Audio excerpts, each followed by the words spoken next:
There is a place, not found on any map, not reached by ship nor by road, but entered quietly every night.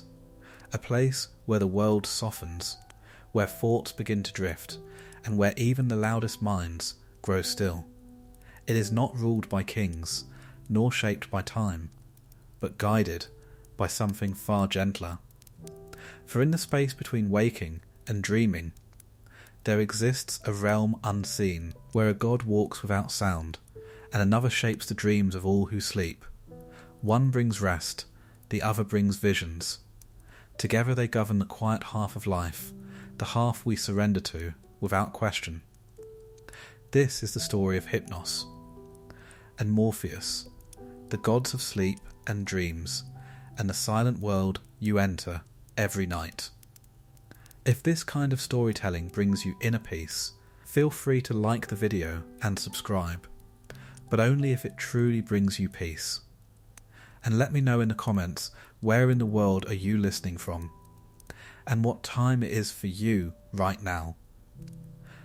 It's always strangely comforting to know who else is out there closing their eyes to the same story. So settle in, let the world grow quiet, and let's dream together for a while. There was a time before sleep. It is difficult to imagine now, in a world where even the restless eventually surrender, where eyelids grow heavy without permission and thoughts dissolve into something softer, stranger.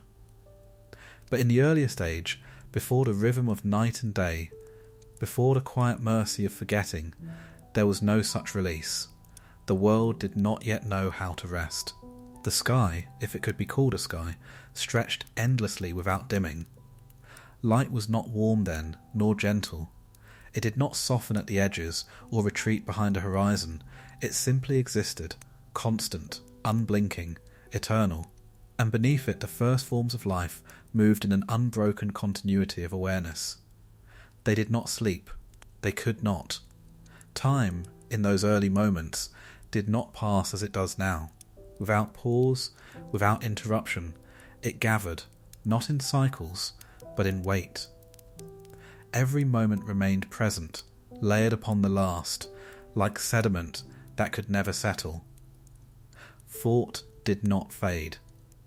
Memory did not loosen its grip.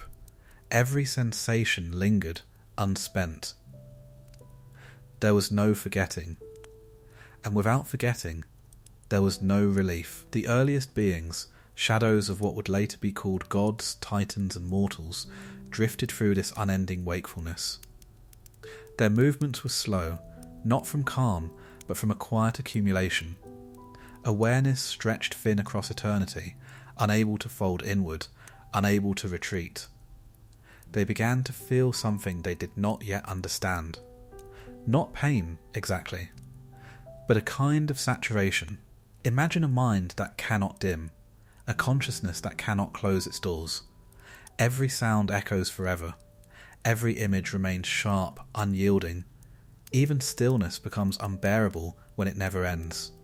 This was the first burden, and yet no one named it, for naming requires distance, a moment apart from experience. But there were no moments apart. There was only the continuous flow of being, unbroken and absolute. Even the gods, in their earliest forms, were not exempt.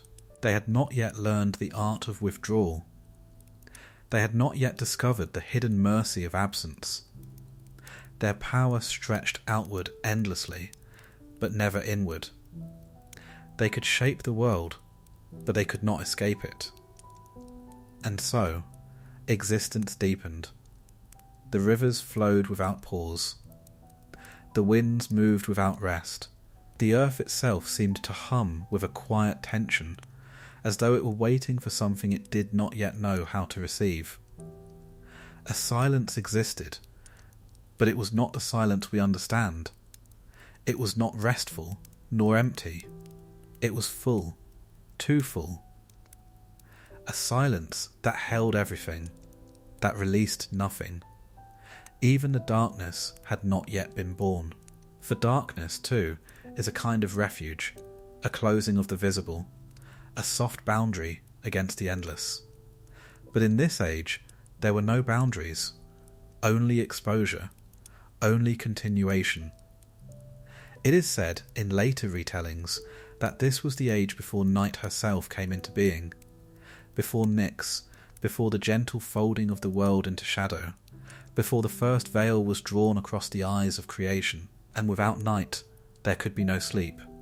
Without sleep there could be no dreams. But something was changing, not suddenly, not with violence, but with a quiet inevitability, like the slow turning of something deep beneath the surface. The weight of endless awareness began to bend the fabric of existence itself, not breaking it, not tearing it, but pressing upon it, as though the world were beginning to long for a pause it did not yet understand. There are those who say that even in this early age, a kind of yearning existed. Not a conscious desire, but something more subtle. A leaning toward stillness, a quiet reaching for absence, as though the universe itself was beginning to imagine, without knowing how, the possibility of rest. It did not yet know what rest was, but it felt its absence. An absence, when felt deeply enough, begins to take shape. Somewhere in that endless continuity, something softened.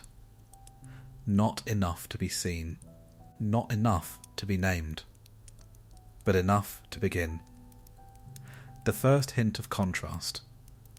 The faintest suggestion that existence did not have to remain unbroken forever.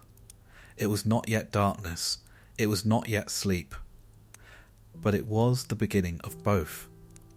A subtle fracture in eternity, not destructive, but merciful. A space where something new could enter, a quiet invitation for the world to change its rhythm, to learn a different way of being. And though no one knew it then, this small, almost imperceptible shift would give rise to one of the most profound forces in all existence. A force that would touch gods and mortals alike. A force that could not be resisted. A force that would in time become gentler than death, and yet its closest twin. But for now, the world remained awake, endlessly, completely awake. And somewhere within that wakefulness, something waited, unformed, unseen, patient, as if listening for the moment when the first true darkness would finally fall. It did not arrive with a sound. No thunder marked its coming, no voice announced its presence. The world did not tremble, nor did the heavens fracture. Instead, the first darkness entered quietly, so quietly that for a time it went almost unnoticed.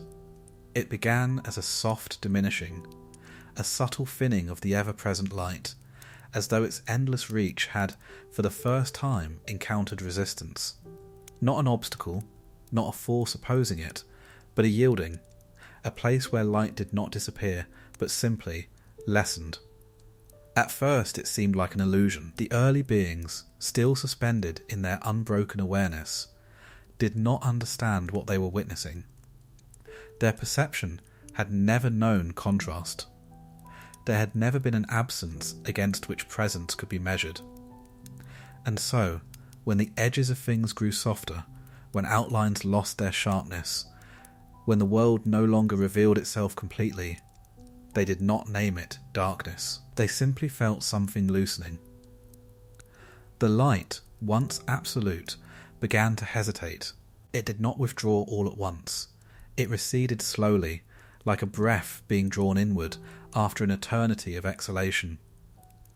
Across the vastness of existence, there emerged pockets, thin veils where illumination no longer held its full dominion. These spaces did not consume the world. They held it differently. Within them, shapes became uncertain. Distance deepened. The endless continuity of perception faltered, if only slightly. And in that faltering, something remarkable occurred. For the first time, there were things that could not be fully seen.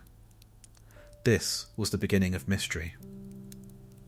The early beings moved through these dimmed regions with a quiet unease.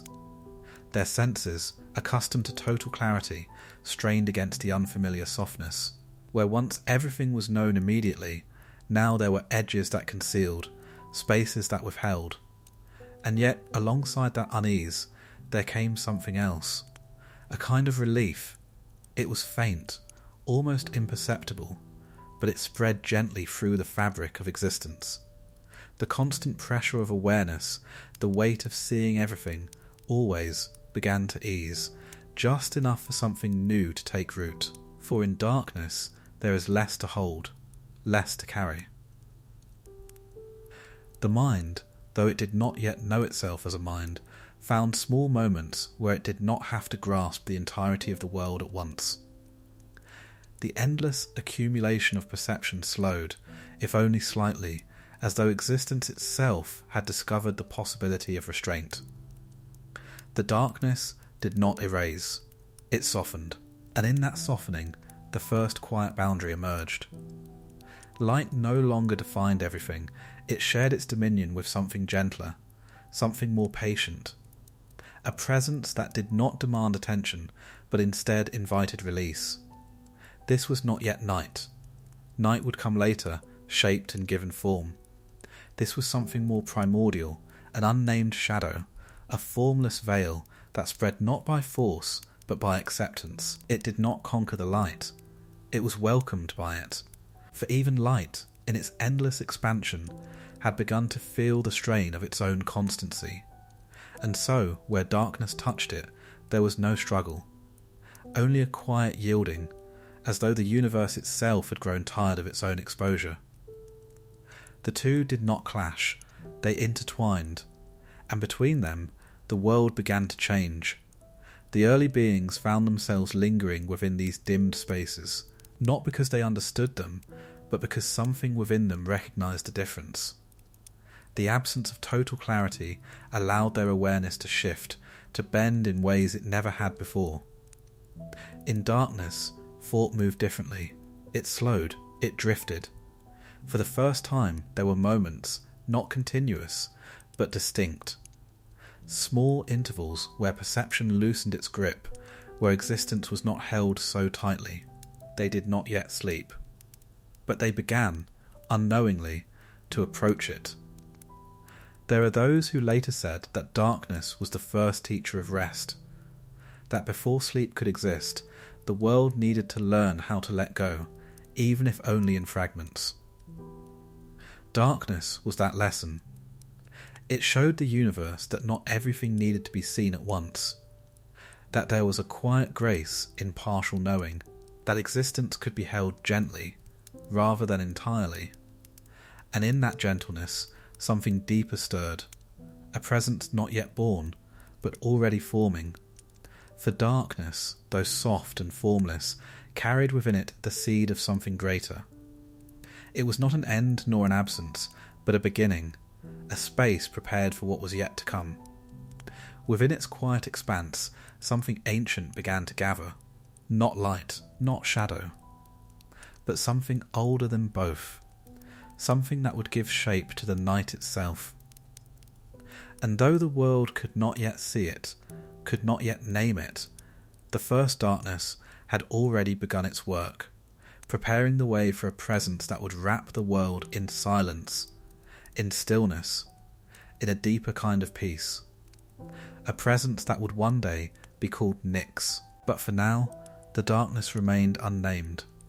It spread gently, patiently, asking for nothing, only offering, only waiting. From the quiet cradle of that first darkness, something began to take form, not suddenly, and not completely. There was no single moment when the universe could say, here, now, she exists. Instead, it was a slow gathering, like mist thickening over still water, or the deepening of shadow as the light continues to withdraw.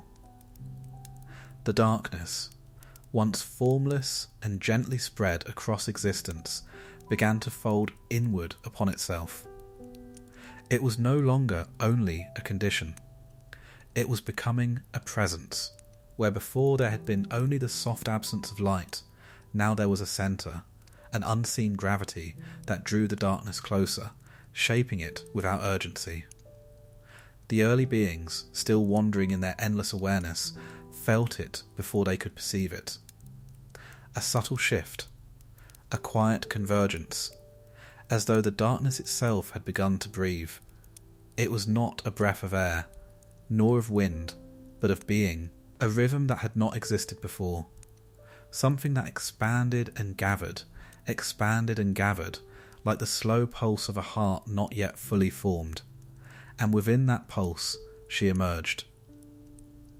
Nyx. Not as a figure stepping forward, but as an unfolding. Her presence did not interrupt the world, it settled into it, as naturally as darkness itself. She was not separate from it. She was its depth, its keeper, its quiet embodiment. If light revealed, Nyx concealed. If light exposed, Nyx sheltered. She did not banish the world from sight. She wrapped it, softened it, gave it a boundary it had never known. Where she passed, the edges of existence grew tender, less defined, more forgiving, and for the first time the universe felt held. Nyx did not speak. There were no words in that age, no language to shape meaning. But her presence carried something deeper than sound, a stillness that moved through everything it touched. It was not the heavy silence of before, that fullness which suffocated all difference. This silence was different. It had space within it. It allowed things to rest. The early beings, who had never known pause, began to gather near the places where Nyx was strongest. Not by decision, but by inclination, as though drawn by a memory they did not possess. In her presence, the weight of endless awareness softened further. The world did not disappear, but it loosened, and in that loosening, something remarkable happened. For the first time, existence felt distant, not gone, not absent, but held at a remove. The constant immediacy of being, of knowing everything, of sensing everything, began to recede, just enough to create a fragile space between the observer and the world. This space was small, but it was everything. It was the first hint that consciousness could withdraw, that it did not have to remain fully present at all times. Nyx carried this possibility within her, though she did not shape it deliberately. She was not a creator in the way later gods would be. She did not will things into existence. She simply was. And in her being, other things found permission to become. The darkness deepened around her, but it was no longer empty. It was rich, layered, alive with quiet potential. Where once there had been only the absence of light, now there was texture, a living shadow that seemed to listen, to wait, to understand something the world had not yet learned.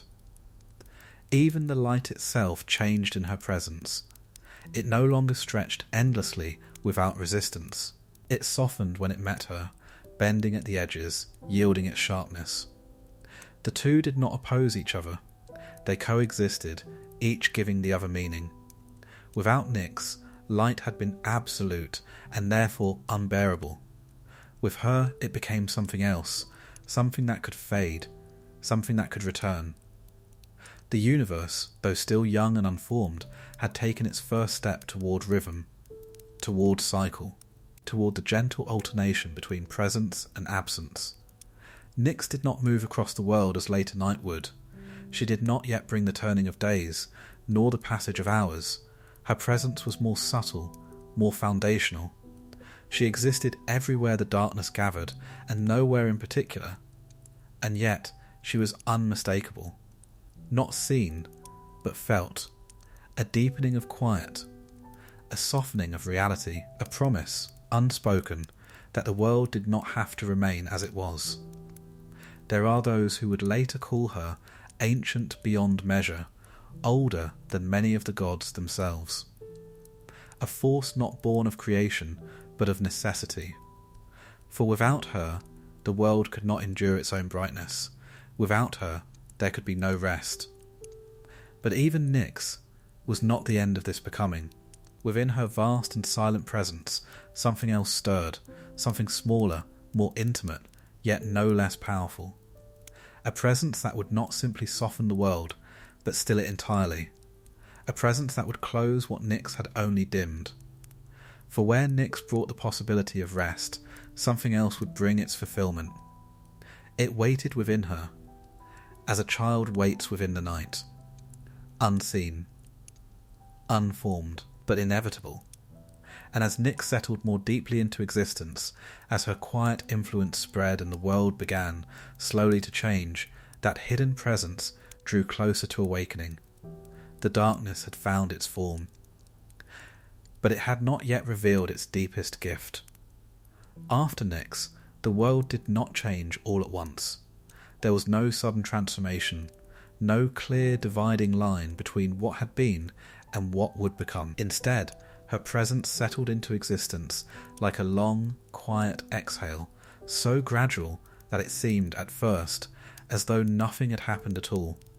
And yet, everything had shifted. The darkness she carried did not move like a force. It did not sweep across the world or gather in a single place. It lingered, deepened, and softened the fabric of existence from within. Where once there had been an unbroken continuity of awareness, now there were gentle interruptions, small fragile spaces where something could pause. It was within these spaces that the silence changed. Before Nyx, silence had been absolute. It had held everything, leaving no room for distinction. It was dense, unyielding, filled with the endless presence of the world itself. There had been no contrast, no absence within it, only a constant, overwhelming fullness. But now, the silence began to open. It was no longer something that pressed upon existence. It became something that received it. In the presence of Nyx, silence grew lighter, more spacious. It no longer contained everything at once. Instead, it allowed things to fall away, if only for a moment. Sounds, if they could be called sounds in that early age, did not linger as they once had. They faded more quickly, dissolving into the quiet rather than remaining suspended within it. For the first time, something could end. This was a subtle change, almost imperceptible. But it marked a profound shift in the nature of existence. Where before, every moment had accumulated without release, now there was a soft erasure. Not complete, not permanent, but enough to ease the weight of continuity. The early beings felt this before they understood it. Their movements slowed further, not from burden, but from something closer to stillness. They lingered within the deepening quiet, drawn into it, as though it offered something they had long been missing but had never known to seek. In these moments, their awareness did something new. It loosened. Not entirely, not yet. They were still bound to the endless thread of consciousness, still unable to withdraw completely. But there were flickers, brief passing instants, where the sharpness of perception dulled, where the world did not press so insistently against their senses. It was not sleep. But it was a beginning. Nyx did not guide them, she did not teach or instruct. Her presence alone was enough. She existed as a kind of permission, a silent acknowledgement that the world did not need to be held so tightly. And so, gradually, the beings of that early age began to change in response to her. They became quieter, not in sound, but in being. The urgency that had once defined their existence began to fade. There was less striving, less reaching. Movements grew slower, more deliberate, as though they were learning, without knowing it, how to conserve themselves. Even the world itself seemed to follow this shift. The rivers no longer rushed with the same relentless continuity. The winds softened, their motion less constant, more wandering. The very fabric of existence seemed to breathe in a different way, less like an endless exhalation, and more like something that could gather inward. The silence deepened, but it was no longer heavy. It became a kind of refuge. Within it, there were moments, small, fragile, but real, where nothing demanded attention, where existence did not insist upon itself, where awareness could, for just an instant, hover at the edge of something else, something quieter, something deeper. These moments passed quickly. They could not yet be held, but each one left behind a trace, a faint impression that something more was possible, that the world was not bound to its endless wakefulness. Nyx, in her vast and quiet way, held all of this within her. She did not act, she allowed, and in that allowance, the first true stillness began to form. Not the stillness of absence, but the stillness of release. There is a difference. The stillness of absence is empty, hollow, without substance. But the stillness that followed Nyx was full in a different way. It held the possibility of rest, the promise of something that had not yet fully arrived. It was the stillness before surrender, and as it deepened, something within it began to take shape. A presence more intimate than Nyx, more focused. Where she was vast and all-encompassing, this new presence was quiet and precise. It did not spread across the world, it gathered within it, like a breath held gently in the chest, like a closing of unseen eyes. The silence seemed to lean toward it, as though recognizing something of its own nature made manifest. The spaces between moments grew slightly longer, the soft interruptions in awareness more pronounced. The early beings felt themselves drifting closer to something they could not yet understand. Not darkness, not silence, but something that lay within both. A boundary not of space, but of consciousness. A threshold. And though none of them could yet cross it, though they remained suspended on the edge of this new and fragile possibility, the presence continued to gather, patient and inevitable, for the world had learned how to soften. It had learned how to quiet, and now it was beginning, slowly, carefully, to learn how to let go. The silence that followed Nyx was not an ending, it was an opening, and within that opening, something waited, ready at last to bring the world its first true rest. Even as silence deepened and darkness found its shape, the world had not yet learned how to rest. It had come close, closer than it had ever been, but still, something essential remained out of reach. The early beings drifted through the softened quiet, their awareness no longer as sharp or unyielding as before, yet never fully released. They lingered at the edge of something they could not cross. There was still no true ending to their wakefulness. Moments could fade now. Yes, sensations no longer clung with the same relentless persistence, but awareness itself remained unbroken. It stretched endlessly, like a thread that could thin but never snap, could soften but never fall slack. They could not close themselves. They could not step away. And so, a new kind of burden emerged, not the crushing weight of constant perception as it had been before Nyx, but something quieter, more elusive. A longing. It moved through them like a faint echo, difficult to grasp, impossible to name. It was not pain, nor even discomfort. It was something gentler, yet more persistent. A sense that there was something missing from the world, something just beyond their reach. They did not know what it was, but they felt its absence. The darkness had shown them that existence could soften. The silence had shown them that things could fade. And now, somewhere deep within that understanding, there arose the quiet realization that perhaps awareness itself could do the same. But it did not. Not yet. The early beings wandered through the dimmed world, drawn again and again into the deeper folds of Nyx's presence. They lingered in the quiet, as though waiting for something to happen, for a threshold to open, for a boundary to reveal itself. But the boundary remained closed.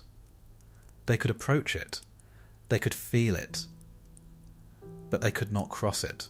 There is a peculiar strain in nearing something without ever reaching it, a tension not of force, but of incompletion, and this tension began to shape the world in subtle ways.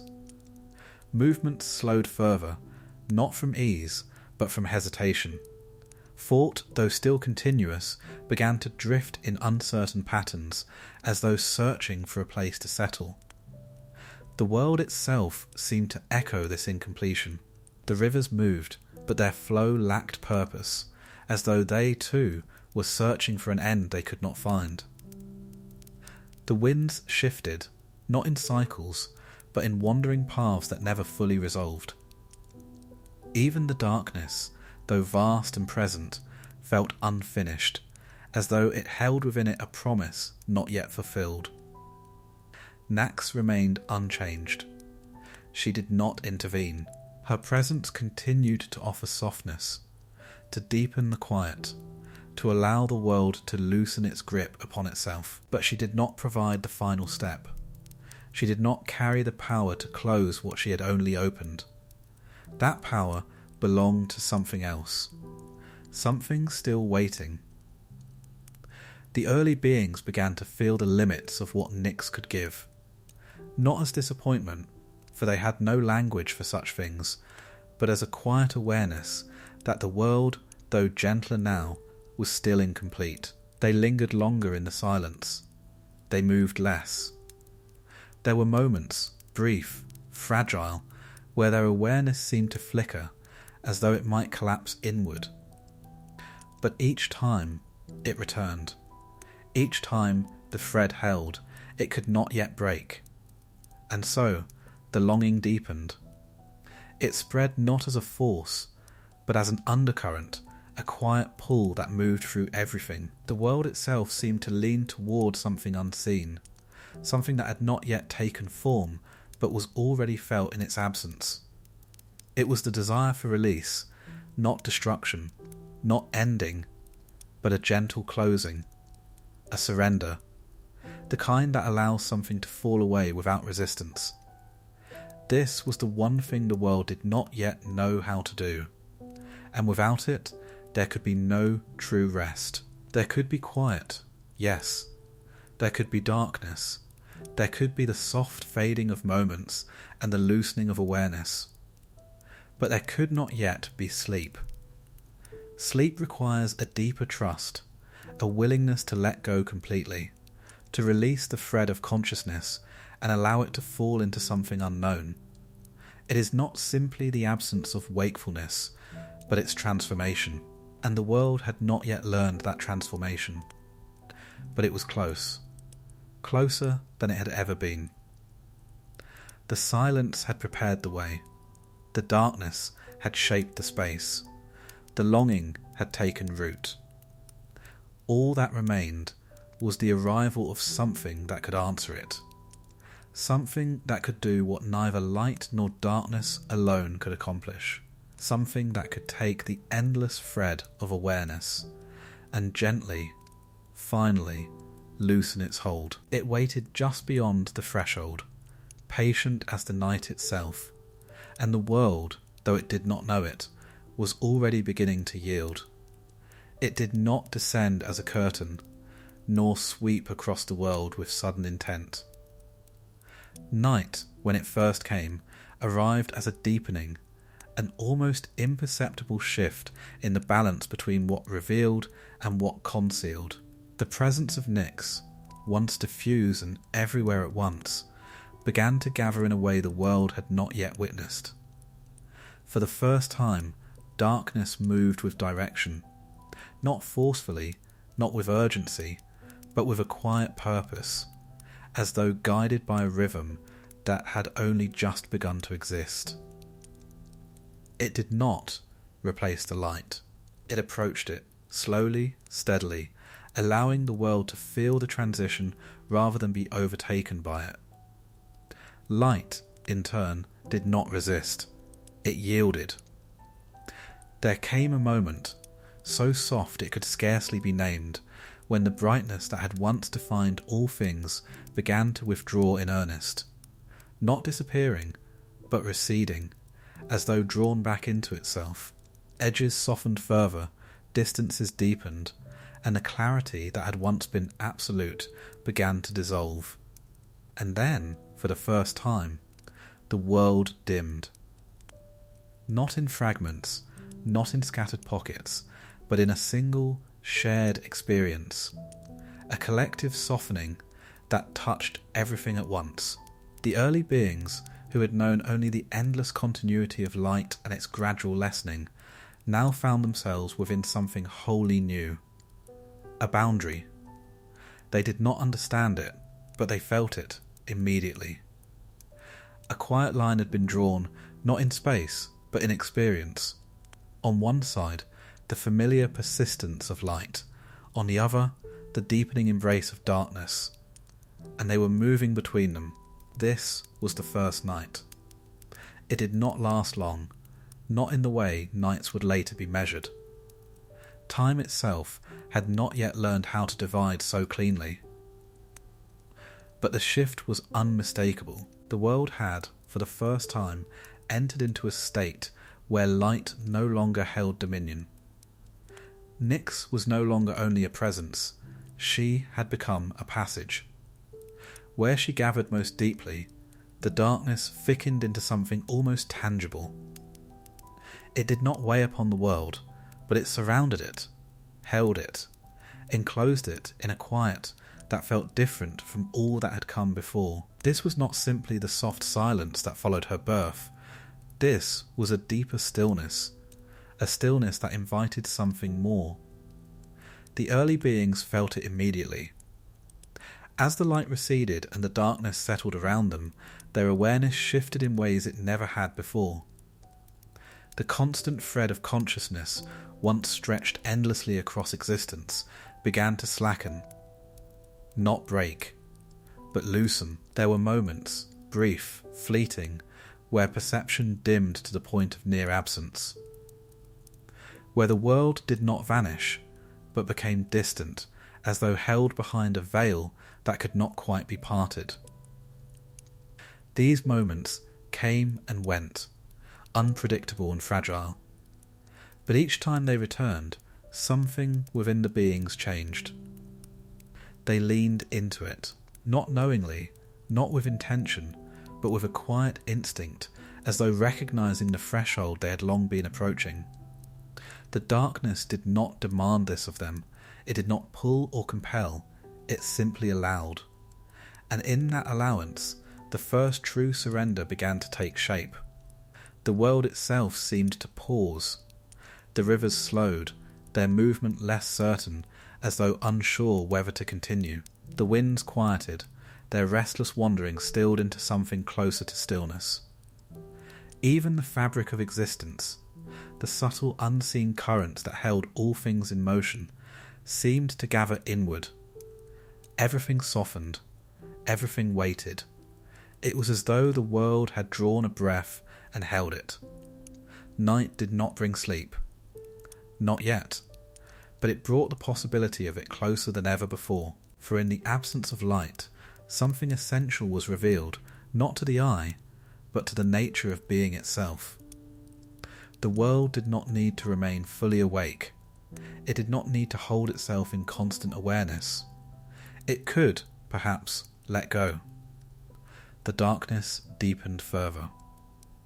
Nyx, vast and silent, held the world within her presence as it crossed this fragile threshold. She did not guide the transition, but she sustained it, ensuring that the boundary between light and dark remained open long enough for something new to emerge.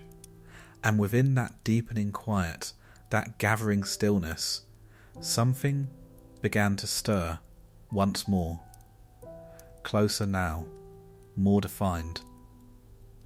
No longer only a distant presence, waiting beyond the edge of becoming. It moved within the darkness itself, as though shaped by it, as though born from the very possibility that night had created. Where Nyx had opened a way, this presence would walk it. Where she had softened the world, this presence would still it.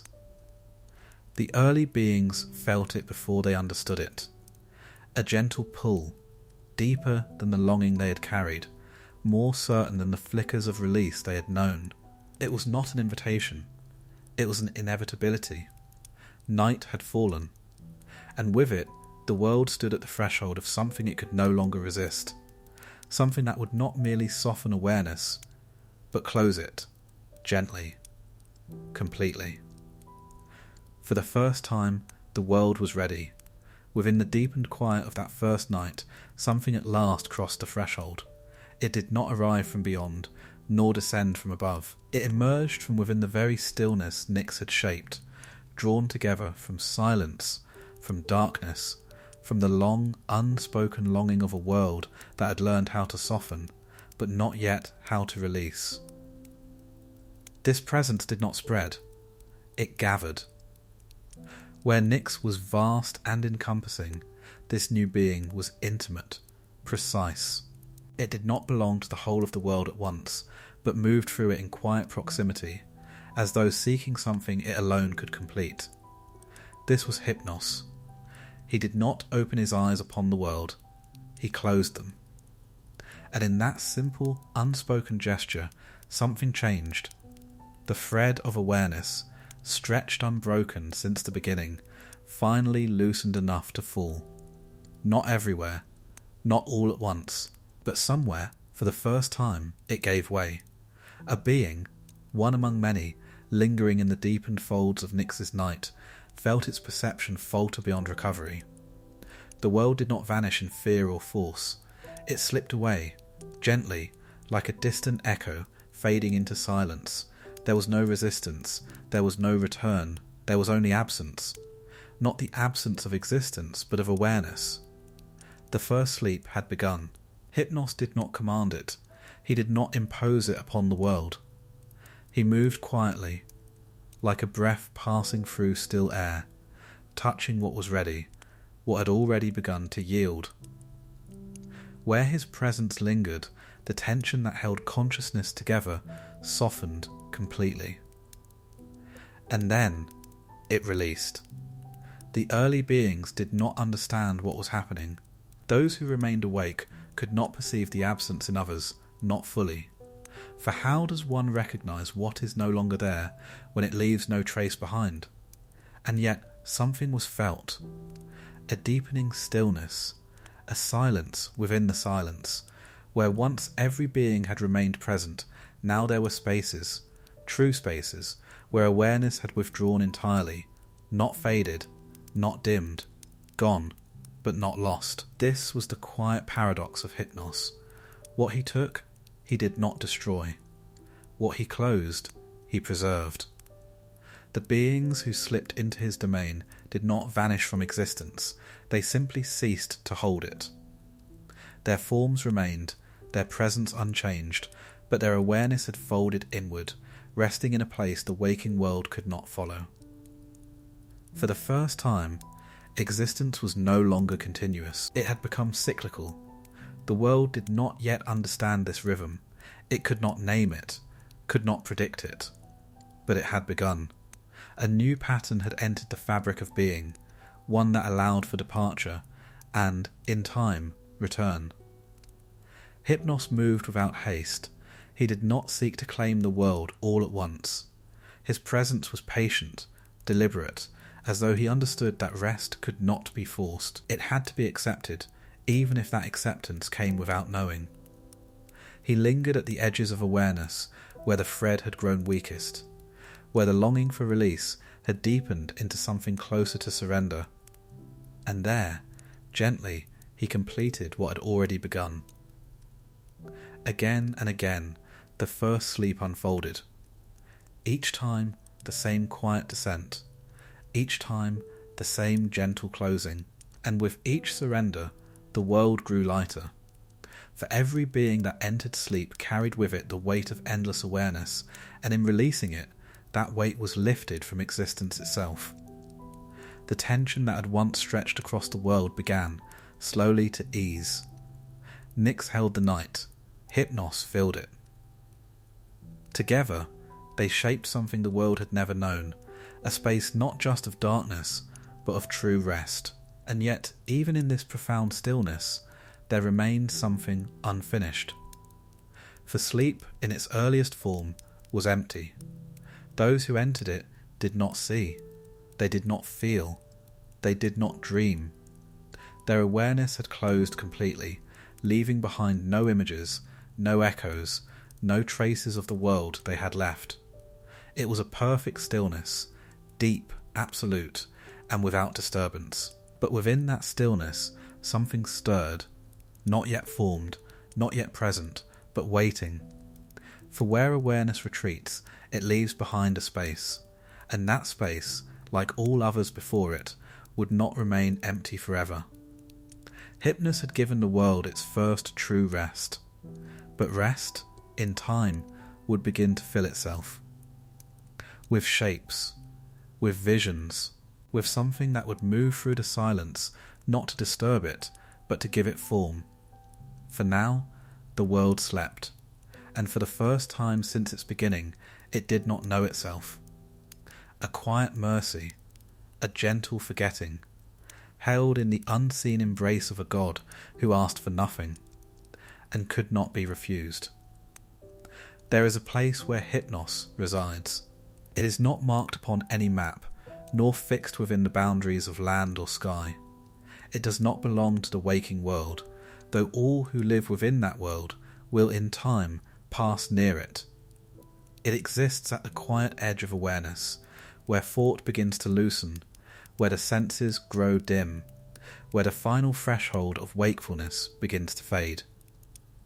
This place is his dwelling, a cave, though not of stone as mortals would later understand it. Its walls are not carved by time, nor shaped by force.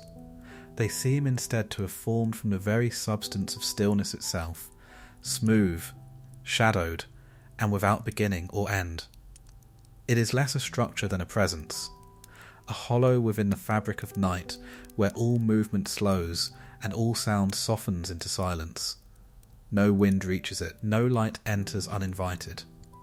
Even the currents of the world, the subtle motions that carry life and thought, grow quiet as they approach its threshold, as though something within the cave asks them gently to cease, and they obey.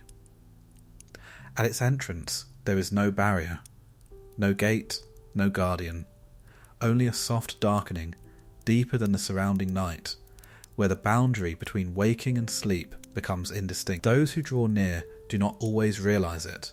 They do not step forward with intention. They drift, slowly, as though guided by a current they cannot feel. The cave does not pull them, it receives them. Inside, the silence is complete. Not the silence of absence, nor the heavy stillness of the world before Nyx, but something more refined. A silence that holds without pressure, that quiets without force. It is the natural extension of Hypnos himself, an environment shaped by his presence, where everything that enters begins to surrender. The early beings, when they first encountered this place, did not understand it. They did not see its walls, nor recognize its depth. But they felt the change immediately. The moment they crossed into its unseen boundary, their awareness began to slip, not abruptly, but with a gentle inevitability. Thought slowed, perception dimmed, the thread of consciousness, already loosened by Hypnos' touch, found no resistance here. It did not strain to hold itself together, it simply gave way. And in that giving way, they fell into sleep. Within the cave, all distinction fades. There is no sense of distance, no awareness of others, no passage of time. Each being rests alone, though they are not separate. They are gathered within the same quiet, held within the same stillness, but without knowing it. It is a place beyond perception, a place where the self, as it exists in wakefulness, dissolves into something more elemental. Hypnos moves here without movement. He does not walk, nor does he stand. His presence is everywhere within the cave, diffused and intimate, touching each sleeper without distinction. He does not watch over them in the way a guardian might. He does not intervene or shape what unfolds. He sustains. He keeps the silence intact. In this place, nothing disturbs the rest he has given. Even the world outside seems to pause at its edges. The rhythms that have begun to form, the slow alternation of light and dark, the early patterns of waking and sleeping, grow faint here, as though the cave exists just beyond their reach. It is not bound by time. Those who enter do not measure how long they remain. There is no before, no after. Only the stillness itself, uninterrupted and complete. This is the purest form of sleep. Untouched by vision, unbroken by memory. A return not to nothingness, but to a quiet state where nothing is required, nothing is held, nothing is known.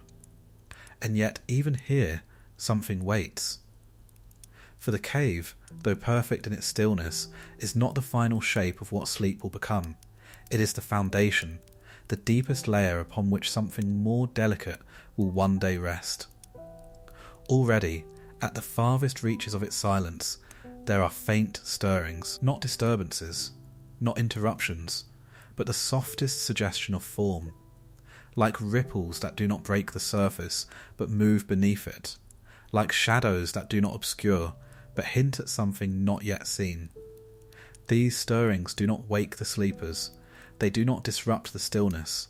They linger, patient and undefined, as though gathering themselves for a different kind of presence, one that will not end sleep, but inhabit it. For sleep, in its purest form, is empty, and emptiness, over time, begins to invite something else.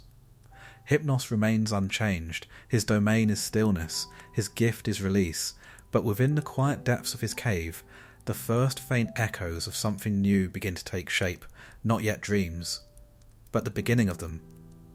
Unseen, unformed, waiting, as all things once did, for the moment when they would finally emerge. It happened without witness. No one stood apart to observe it, no voice remained to name it as it unfolded. The first true sleep did not arrive as an event within the world, but as a quiet absence from it, a moment that removed itself even as it occurred. And yet, it changed everything. Within the unseen depths of Hypnos' cave, where silence held without weight and darkness did not press but received, a being, one of the earliest, shaped by the long ages of unbroken awareness, crossed fully into that stillness. There had been attempts before, moments where awareness thinned, where perception dimmed to the edge of vanishing, but each time the thread had returned, drawing the being back into wakefulness, into the endless continuity it could not yet escape. This time was different. There was no return, not immediately, not instinctively. The thread did not tighten, it slackened, and then it fell. The world for that being did not fade as it had before. It did not blur or soften into distance. It simply ceased to be held. Like a weight gently set down after an eternity of carrying, existence slipped away, not in loss, but in release. There was no fear, for fear requires awareness, and awareness had already withdrawn. There was no sensation of falling, no awareness of crossing a boundary. The transition was too complete, too seamless to be experienced from within. One state ended, and another began, without overlap, without memory of the passage between. This was sleep, not the shallow dimming that had come before, not the fragile flickers of near absence, but a full surrender, a closing, the first true rest. In that state, nothing stirred, no thought moved, no sensation lingered. The being existed, but did not know it, and in that unknowing, something profound was revealed, not to the sleeper, but to the nature of existence itself. For the first time, awareness was not constant. It could cease. And still, the world continued. This quiet truth settled into the fabric of being like a deep, steady breath.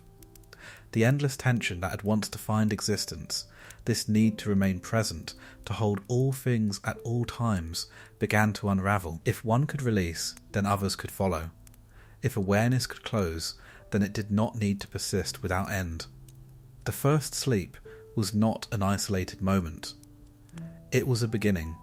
Slowly, almost imperceptibly, others began to cross the same threshold.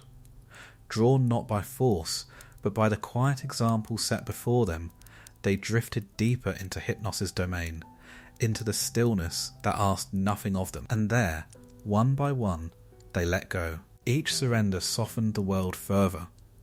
Each descent into sleep lightened the unseen weight carried by existence itself. The constant strain of unbroken awareness began to dissolve, replaced by something gentler, something more sustainable. A rhythm began to form, not yet defined, not yet measured, but present. Wakefulness no longer stretched endlessly forward. It curved, bent gently toward a point where it could end, where it could give way to rest. And from that rest, though not yet fully understood, something would eventually return. The world had begun to breathe. Inward, outward, holding, releasing. Hypnos did not mark these changes. He did not shape the rhythm or guide its flow. He simply remained, his presence a constant within the shifting nature of existence. Where he lingered, sleep followed, not as a command, but as a quiet fulfillment of what the world had already begun to desire. Within the cave, the sleepers rested in perfect stillness. No dreams disturbed them. No images flickered behind closed awareness. Their rest was complete, untouched by movement or memory. It was a return to something more elemental than thought, a state beyond experience, where nothing was required and nothing was held. But this purity, though perfect, was not final. For within the emptiness of sleep, something subtle had begun to change. The absence of awareness had created a space, vast, silent, and unclaimed. And as with all spaces in the history of the world, it would not remain empty forever. Already, at the edges of this stillness, something stirred. Not enough to wake, not enough to disturb, but enough to suggest that sleep, in time, would become something more than absence. For now, the world rested. For the first time since its beginning, it allowed itself to cease, and in that quiet surrender, it found not loss, but relief. With the coming of true sleep, the world did not fall into silence all at once. It changed slowly, as all profound things do, through repetition, through quiet acceptance, through the gradual understanding that what had once seemed impossible was now simply part of existence. Again and again, beings entered the domain of Hypnos. Again and again, the thread of awareness loosened, slipped, and fell. And with each descent into sleep, the world itself began to follow. At first, it was subtle, a soft hesitation in movement, a slight delay in the endless continuity of motion that had once defined all things. The rivers, though still flowing, seemed to pause between currents, as though gathering themselves before continuing on. The winds grew gentler, their paths less certain, as if they, too, had begun to forget the urgency of constant motion. Nothing stopped, but nothing rushed. The world was learning something new, not through thought, not through intention, but through the quiet influence of what was unfolding within it. It was learning how to be still. Nyx held the night as she always had, her presence vast and unbroken. But now, within her darkness, Hypnos moved more freely, more deeply. His touch had become familiar to the world, no longer an anomaly, but an expected return. Where once sleep had been rare, fragile, uncertain, it began to spread, not as a force, but as a rhythm. Beings no longer hovered endlessly at the threshold. They approached it, crossed it, and in time emerged from it again. The cycle was not yet understood, but it was felt, an unspoken pattern forming beneath the surface of existence. Wakefulness, release, return. And with this pattern, the world began to breathe more fully. There were moments now, longer than before, when large portions of existence rested at once. Not in unison, not perfectly aligned, but enough that the fabric of the world itself seemed to soften under the weight of their absence. These were the first true stillings, times when the world, though not empty, grew quieter than it had ever been, when movement slowed to its gentlest form, and the constant hum of awareness faded into something deeper, something almost imperceptible. It was not silence alone. It was rest, extended beyond the individual, touching the whole. The rivers flowed more slowly in these moments, as though guided by a gentler current. The winds quieted, their presence reduced to the faintest whisper. Even the unseen forces that held existence together seemed to draw inward, as if the world itself had begun to participate in the act of letting go. And yet, there was no loss. Nothing disappeared. Nothing was diminished. Instead, something remarkable revealed itself. The world did not depend on constant awareness to endure. It did not require endless motion to remain whole. It could pause, it could soften, it could rest. This was a quiet revelation, one that echoed through existence without being spoken. The early beings, though they could not name it, began to move differently because of it. Their wakefulness grew less urgent, less strained. They no longer clung to awareness as though it was something that must be preserved at all costs. They had learned through the gentle influence of Hypnos that they could let go and return. This return was still fragile. There were moments when a being would wake from sleep and linger in a state of quiet disorientation, as though the world itself had become distant. Awareness did not always return with clarity. Sometimes it came slowly, like light filtering through a dim horizon, uncertain and soft. But it came. Again and again it came. And with each return, the cycle strengthened. The world was no longer a single unbroken thread. It had become a weaving. Periods of presence and absence intertwined, creating a pattern that held both without conflict. Light and darkness, wakefulness and sleep, each gave meaning to the other, each defined the boundaries of the other's existence. This was balance. Not perfect, not yet complete, but present. And within that balance, the stillness deepened further. For even as the world learned to rest, something within sleep itself began to change. The emptiness that had once defined it, the pure, undisturbed absence of awareness, no longer remained entirely untouched. There were faint disturbances now, not enough to wake the sleeper, not enough to break the stillness, but enough to suggest that something was moving within it. Subtle, shifting, like the first ripple beneath a perfectly still surface. Hypnos remained unchanged.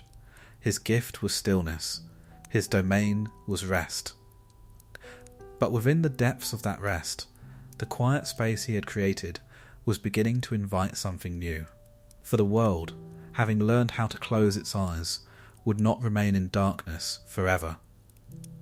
Something would begin to take shape there. Something that did not belong to wakefulness, nor to the pure absence of sleep, but to the space between them. A presence that would move within the stillness without breaking it. A presence that would give form to what had once been empty. And though it had not yet revealed itself, its arrival was already certain. The world had been stilled. Now it was ready to see, even with its eyes closed. Sleep did not fall like a weight. It did not claim the world with force, nor did it press itself upon those who lingered in wakefulness. Its coming was gentler than that, so gentle it could scarcely be felt as it arrived. It moved like a soft breath through the spaces Nyx had opened, through the stillness Hypnos sustained, touching the edges of awareness without disturbing them.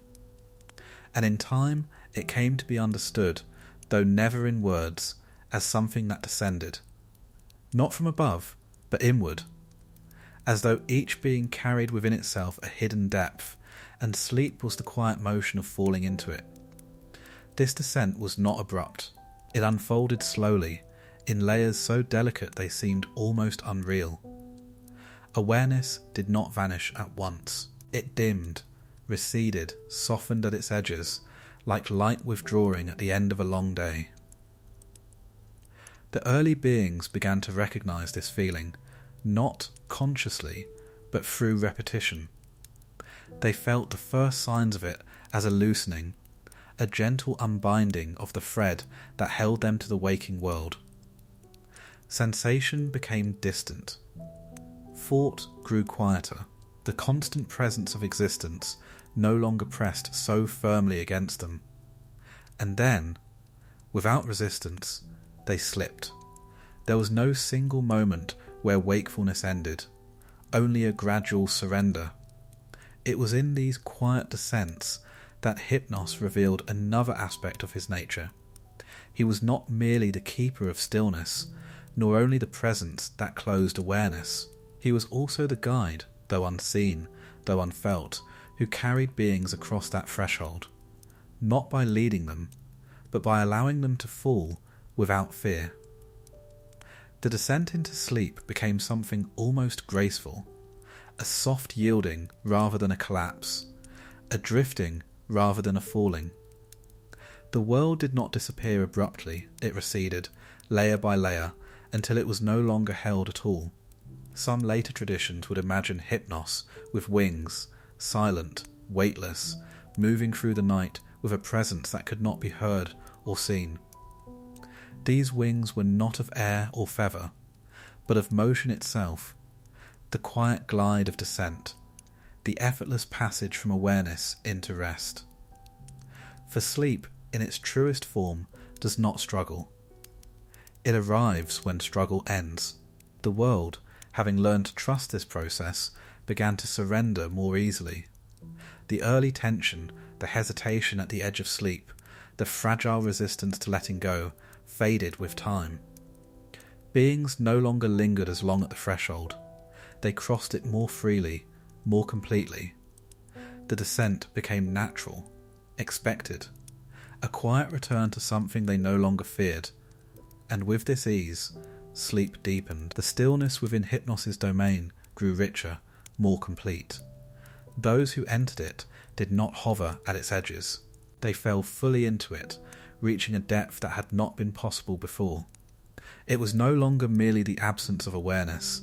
It became a state of profound rest, a place where the weight of existence was not just set aside, but dissolved entirely, where the self, as it existed in wakefulness, was not only quieted, but forgotten.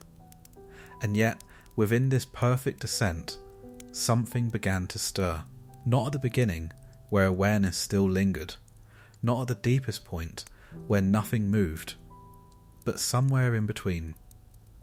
A subtle place, almost impossible to define, the midpoint of surrender, where the world had not fully vanished, but no longer held its shape. A place where awareness had loosened enough to transform, but not enough to disappear entirely. It was here that the first faint traces of something new began to emerge.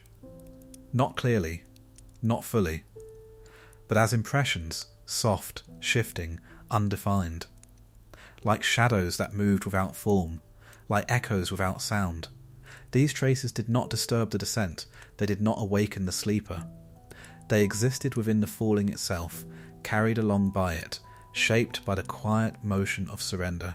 They had no structure, no meaning, no permanence. But they were not nothing, and that alone marked change.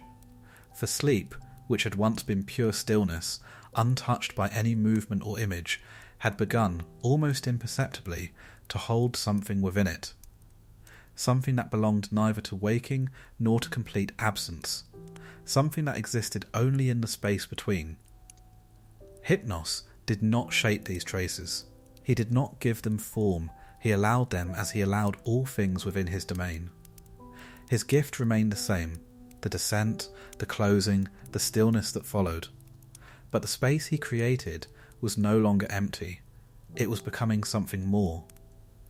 The wings of quiet descent carried beings gently into rest.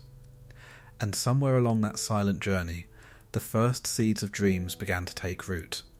Unseen, unformed, waiting to become. There are forces in the world that announce themselves. They arrive with sound, with motion, with unmistakable presence. They reshape what stands before them, leaving clear traces of their passing. But sleep is not such a force. It does not declare itself. It does not demand. And yet, there is nothing that escapes it. The power of Hypnos is not found in strength, nor in command, but in inevitability. It moves quietly, patiently, without urgency, and in doing so it reaches further than anything that might try to impose itself upon the world. For sleep cannot be resisted forever.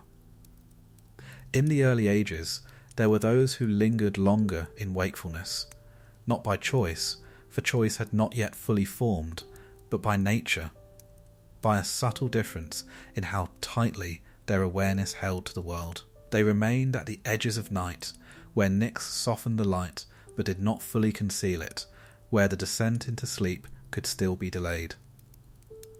For a time, they endured. Their awareness stretched onward, unbroken, even as others around them began to yield. They moved through the dimmed world with a kind of quiet persistence, as though the old rhythm of endless wakefulness still lingered within them, but even they could not remain untouched. Sleep does not arrive as a sudden end. It approaches slowly, almost imperceptibly, wearing down the boundaries that separate awareness from rest.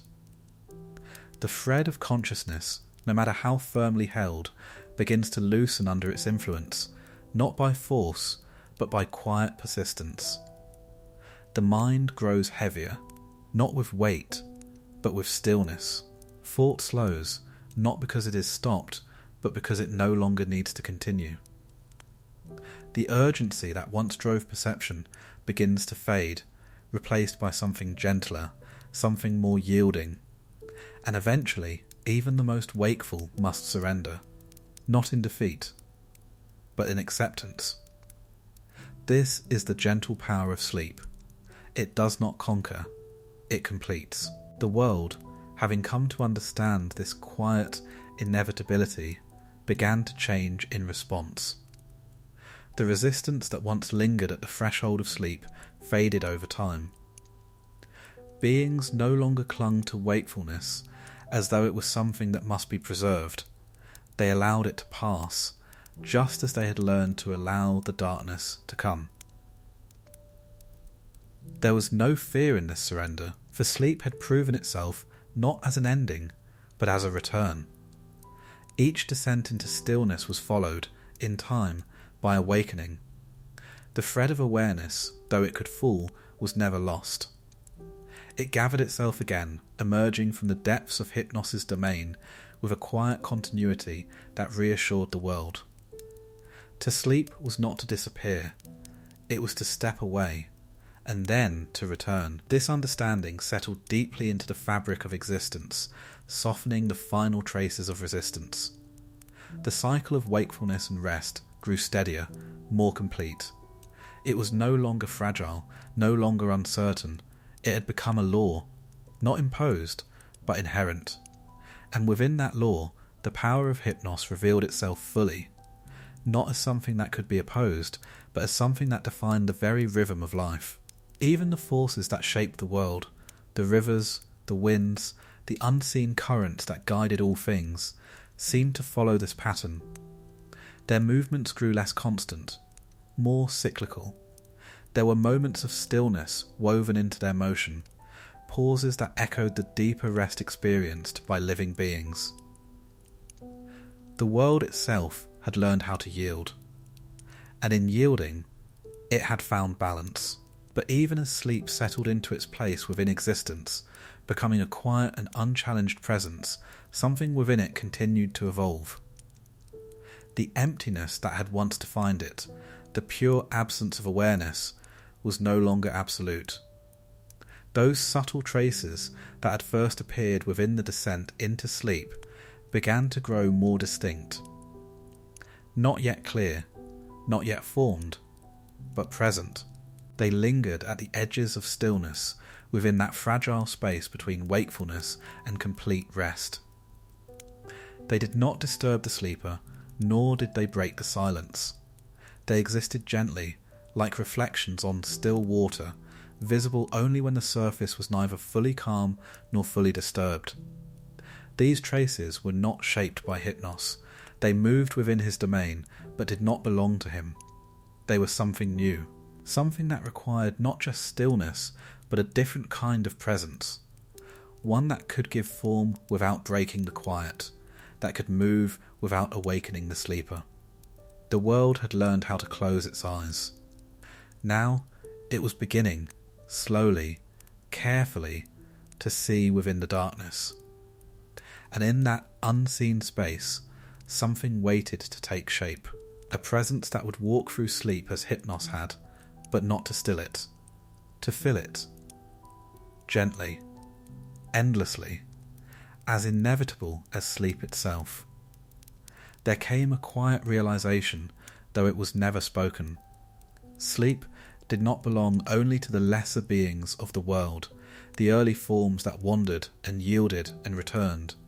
It was not a condition reserved for the fragile or the incomplete. It did not distinguish between what was vast and what was small, between what shaped the world and what moved within it. It reached everything, even those who would later be called gods.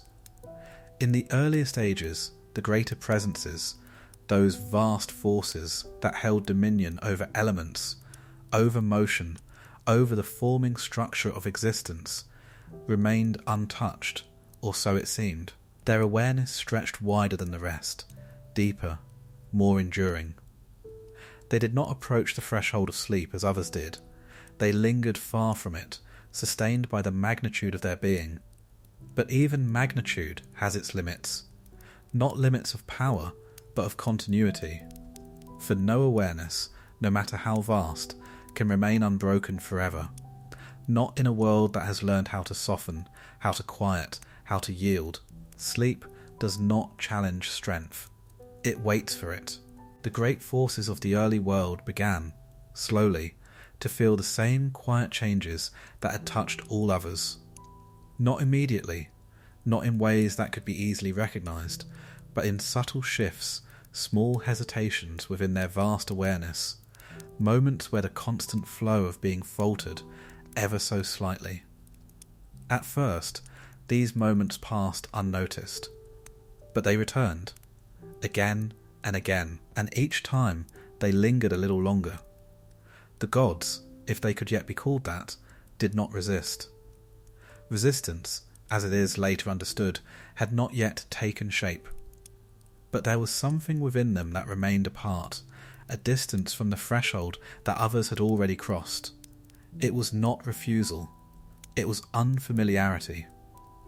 For to surrender, one must trust that something lies beyond the surrender, and for beings who had never known absence, who had never released their hold upon existence, that trust had not yet formed. But Hypnos did not require it. His presence moved gently even among them, as it did among all things, not seeking, not pressing, but simply existing at the edges of their awareness, where even their vastness could not remain entirely untouched. And in time, the threshold drew closer. There came a moment, quiet, almost imperceptible, when one of these greater beings entered the deepened stillness of night and did not remain fully awake. It was not a complete surrender. Not at first. Their awareness dimmed only slightly, their vast perception narrowing rather than closing. The world did not vanish for them as it had for others. It softened, receded, became distant. They lingered there, at the edge. But even that was enough. For the first time, a being of immense presence had begun to yield, and once begun, it could not remain incomplete. The descent followed, slowly, carefully, as though the world itself held its breath. The thread of awareness, so vast, so deeply woven into the fabric of existence, did not fall easily. It loosened in layers, each one more subtle than the last, until at last it gave way. Not entirely, not in the same complete stillness as the others, but enough for sleep to take hold. The world did not tremble. There was no great shift, no visible change. And yet, something profound had occurred. For if even the greatest among beings could enter the domain of Hypnos, then his power was not merely universal, it was absolute. Not in domination, but in reach. There was nothing beyond it, nothing exempt. Nyx held the night for all, Hypnos brought rest to all.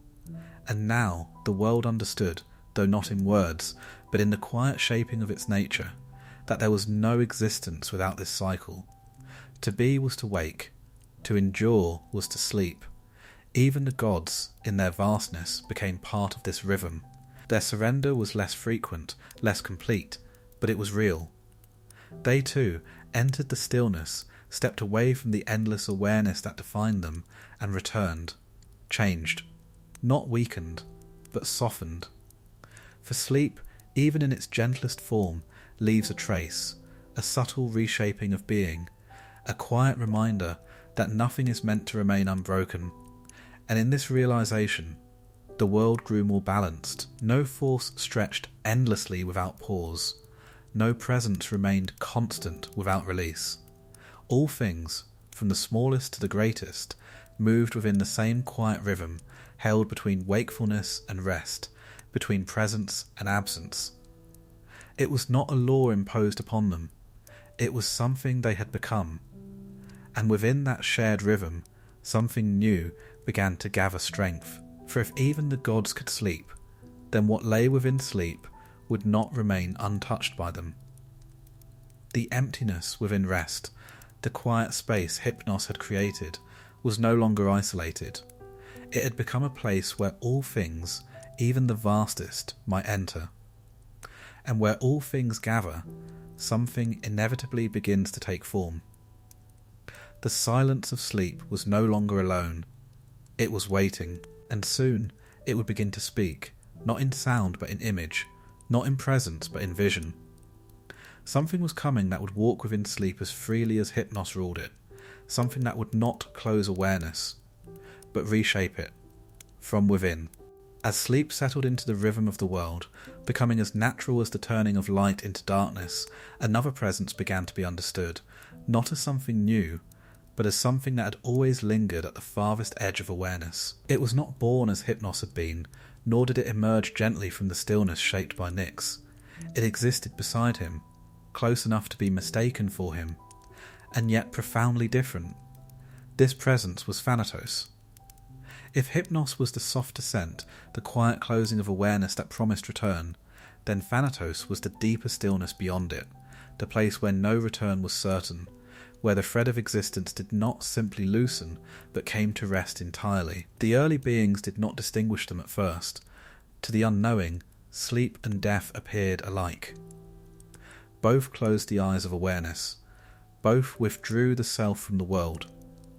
Both left behind a form that remained, quiet and unmoving, untouched by the presence that once animated it.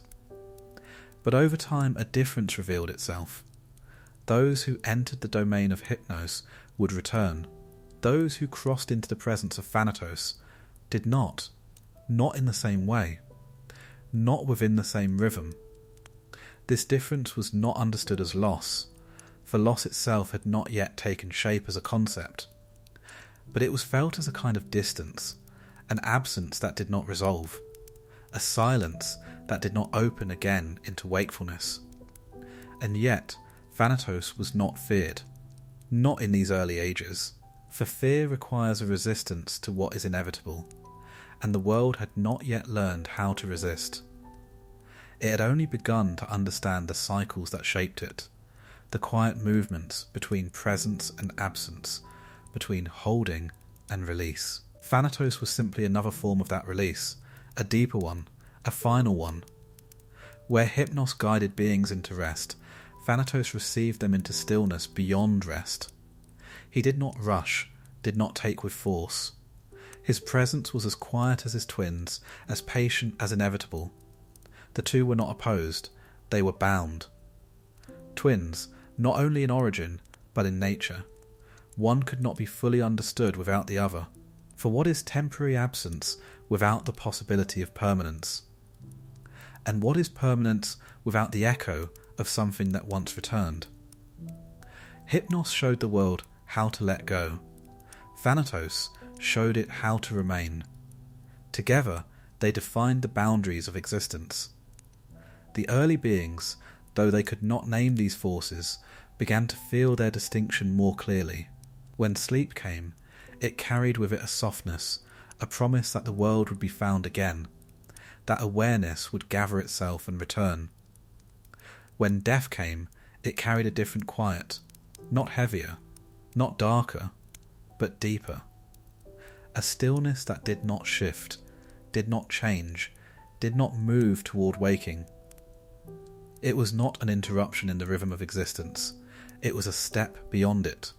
And yet, even in this difference, there was no conflict. Thanatos did not disrupt the balance Hypnos had created. He completed it. For a world that can only return is a world without end, without resolution. An existence, even in its earliest forms, leaned not only toward continuation, but toward completion. Not all things were meant to cycle endlessly, some were meant to rest completely. This truth settled quietly into the fabric of being, as all truths did in those early ages, not as knowledge, but as presence. The world did not question it, it simply absorbed it, becoming something more complex, more layered, more complete. Nyx held them both. Within her vast and silent presence, Hypnos and Thanatos existed side by side, two expressions of the same fundamental nature, two paths that began in the same darkness and led to different depths of stillness. And yet, even as this balance formed, even as the boundaries of sleep and death became more defined, something within sleep itself continued to evolve. For the domain of Hypnos was not empty. It had never remained empty for long. The subtle traces that had once flickered at the edges of descent had grown more persistent, more defined. They no longer appeared only as faint impressions. They lingered, shifted, gathered into shapes that hinted at something more than mere absence. They did not belong to Thanatos. They could not exist within his stillness. They belonged to sleep, to the space where awareness had not ended, but transformed. And as that transformation deepened, something began to take form within it, something that would not close the eyes of the sleeper, but open something else entirely. A presence that would move within the quiet of Hypnos' realm, shaping what was once formless, giving structure to what had once been empty. The twin of sleep had revealed the depth of stillness. Now, sleep itself was beginning to reveal its hidden life. And from within that hidden life, something new was preparing to emerge. Within the quiet depths of sleep, where Hypnos held the world in stillness and awareness had long since withdrawn, the emptiness did not remain untouched. It had been pure once, a perfect absence, undisturbed by thought, by sensation, by any trace of the waking world. Those who entered it found nothing there, no echo of themselves, no reflection of what they had known, only rest, complete and unbroken. But over time, that stillness began to change. Not abruptly, not enough to disturb the sleeper, but quietly, persistently, as though something within the silence itself had begun to gather shape. At first, it was nothing more than a faint movement, subtle enough to be mistaken for the natural shifting of stillness. A suggestion of form where none had existed, a soft ripple within the otherwise motionless depths of sleep.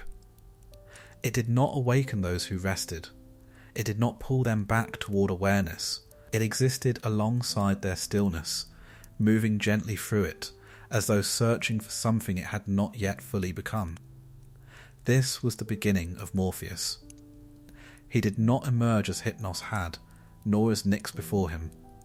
His birth was quieter, more intricate, unfolding not in the world itself, but within the hidden interior of sleep. He was not formed from darkness alone, nor from silence, but from the meeting of absence and memory. For though awareness had withdrawn, something of the waking world remained.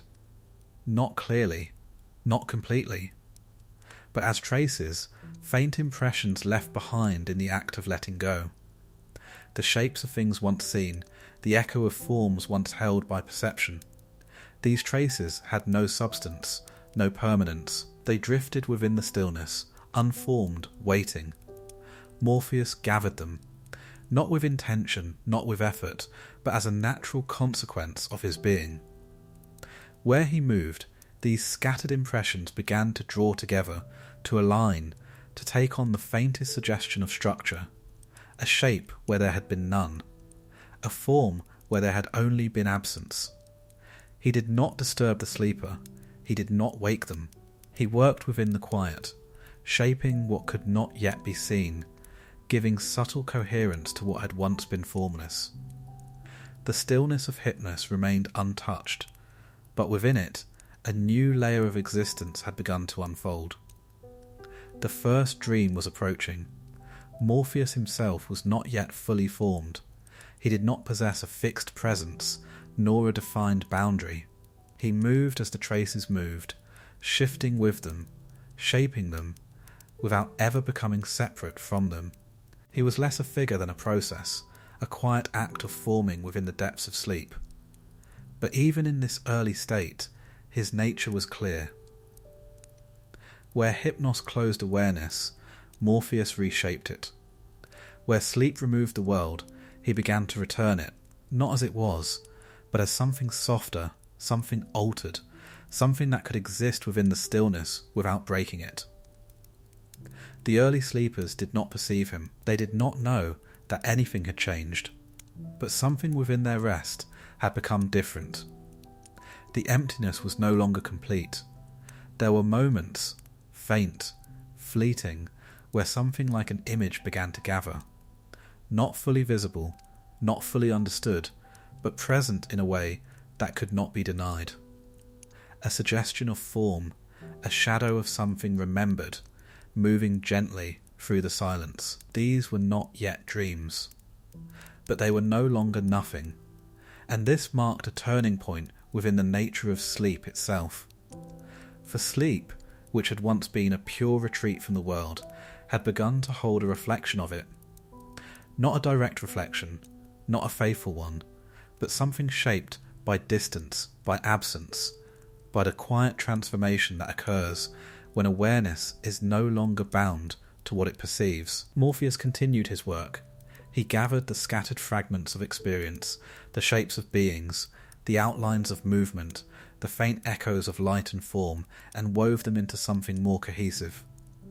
Still fragile, still incomplete, but no longer formless. And as these early shapes began to settle within the depths of sleep, something new became possible. For the first time, the sleeper would not only rest, they would begin to see, not with eyes, not with waking awareness, but with something deeper, something shaped entirely within the quiet realm of Hypnos, guided by the unseen presence of Morpheus. The world, having learned how to close itself, was now beginning to open again, from within, and in that inward opening, the first true dream waited just beyond the threshold. Unformed, yet inevitable, ready to take its shape in the silent hands of a god not yet fully seen. It began not as a vision, but as a faint alignment. Within the stillness of sleep, where awareness had withdrawn and the world no longer pressed itself upon the senses, the scattered traces gathered by Morpheus began, at last, to hold together. What had once drifted without form now lingered, just long enough to be noticed, though not by waking thought, nor by any conscious mind. The sleeper did not know, and yet something within them stirred, not enough to wake, not enough to disturb the deep quiet held by Hypnos, but enough to suggest that sleep was no longer empty. At first, the shapes were fragile. A suggestion of movement without direction, a flicker of light without source, a presence that seemed almost familiar, though it could not be recognised. These impressions formed and dissolved within the same moment, too delicate to endure, too uncertain to remain. But they returned, again and again, each time holding slightly longer, each time gathering a little more coherence. Morpheus moved among them, not as a creator imposing order, but as a quiet guide, allowing the fragments to find one another, to settle into patterns that began to resemble something whole, and then, for the first time, something remained. A shape did not dissolve, a presence did not fade. It lingered within the depths of sleep, held gently within the stillness, neither waking nor vanishing. It did not belong to the world of light, nor to the pure absence that sleep had once been. It belonged to something new. This was the first dream. It was simple, not yet filled with detail, not yet layered with meaning. A form, perhaps, resembling something once seen in waking, a figure, a landscape, a movement, but softened, altered, as though remembered through a great distance. It did not follow the laws of the waking world. It did not need to. For in sleep there was no weight, no resistance, no fixed boundary. The dream existed freely, shaped not by reality, but by the quiet remnants of it, the traces left behind when awareness released its hold. The sleeper did not see it as one sees in waking. There were no eyes, no clear perception. And yet the dream was known, felt, experienced in a way that required no understanding. It moved without effort. It shifted without cause, and still it remained gentle, never disturbing the deeper rest beneath it. Hypnos' stillness held firm, ensuring that the dream did not break the sleep, but existed within it like a soft current beneath still water. Morpheus had done what the world had not yet imagined. He had filled the emptiness. Not completely, not entirely, but enough to change its nature. Sleep was no longer a void. It had become a place, a quiet realm where something could appear, could move, could exist without waking the one who dreamed. This changed everything. For the first time, the boundary between waking and sleep was no longer absolute. The world did not simply vanish when awareness closed. It transformed, reassembled into something softer, something shaped by memory, but freed from its limits. The dream did not replicate the world. It reimagined it. And in that reimagining, something profound was revealed, that the mind, even in rest, does not remain empty. It carries with it the echoes of what it has known, and in the quiet of sleep, those echoes begin to take form. The first dream passed, as all things do. It dissolved back into the stillness, its shape loosening, its presence fading, until it was once again indistinguishable from the silence that held it. But it did not vanish entirely. It left a trace. Not in the waking world, not in memory as it would later be understood, but within the nature of sleep itself. A subtle imprint, a quiet possibility that would remain, ready to return. And return it did. Again and again, the dreams came. Each one more defined than the last. Each one shaped more clearly by the unseen guidance of Morpheus. Forms grew sharper, movements more fluid. The faint impressions of the waking world woven into something that could linger, that could unfold, that could almost be understood. The sleepers, though still unaware in the way waking beings would later understand awareness, began to inhabit these visions. They moved within them, not as separate observers, but as part of the dream itself, woven into its fabric, shaped by its quiet logic. The world had entered a new phase. It no longer rested in silence alone. It rested in vision. And within those visions, something deeper began to take root, a connection between the waking world and the unseen realm of sleep, a bridge that would grow stronger with time. Morpheus had taken the first step. The empty stillness had been given form. And now, as dreams continued to gather and unfold within the quiet depths of Hypnos' domain, the world began to discover that even in its deepest rest, it could still create. After the first dream, sleep did not return to what it had been. The stillness remained, deep, unbroken, held gently within the quiet dominion of Hypnos, but it was no longer empty. Something had entered it, something that moved without disturbing, that formed without imposing, that existed in a way the world had not yet known how to name. Dreams began to return, not as singular events, but as a growing presence within the depths of rest. At first they remained fragile, dissolving as quickly as they formed, unable to hold themselves together for long. But with each passing cycle, they gathered strength, learning, if such a word can be used, how to endure within the quiet. Morpheus moved among them. He was no longer only a faint stirring within the stillness. His presence had deepened, become more certain, though still unseen. Where once he had only gathered scattered traces, now he began to shape them.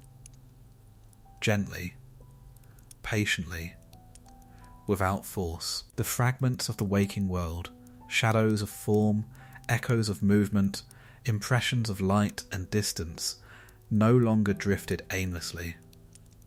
They began to settle into patterns, drawn together by an unseen coherence. A horizon formed where none had been. A figure took shape from scattered suggestion. Movement began to follow a kind of quiet logic, not bound by the rules of the waking world, but guided by something more fluid, more inward. These were the first true visions. They did not replicate reality, they reassembled it.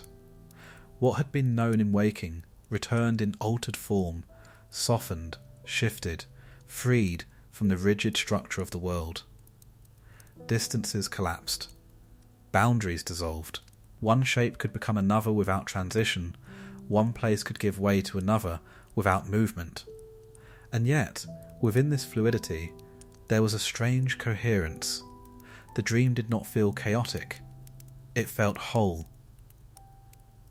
The sleepers, though still resting within the deep quiet of Hypnos, began to inhabit these visions more fully. They were not separate from what they saw. They were within it, part of its fabric, moving as it moved, changing as it changed. There was no distinction between observer and world, only experience. This was the quiet power of Morpheus. He did not create dreams as fixed structures. He allowed them to unfold, to reshape themselves in response to the subtle traces left behind by waking life. He gave them just enough form to exist, but not enough to confine them. In this way, dreams became something unique, not memory, not reality, but something in between. A space where the world could be reimagined without resistance, where the fragments of experience could take on new meaning simply by existing in a different form. The visions grew more intricate. Shapes became clearer, more defined. Movements gained a sense of continuity, as though the dream itself had begun to remember its own unfolding. What had once been fleeting impressions became sequences, moments connected by an unseen thread, forming something closer to a narrative. Still, there was no time as it would later be known. Events did not follow one another in order. They flowed, one becoming another without boundary, without division. The dream did not move forward, it expanded, deepened, unfolded in all directions at once. And yet, it held together. This was the shaping. Not a rigid creation, but a gentle guidance. Morpheus did not impose structure, he revealed the possibility of it.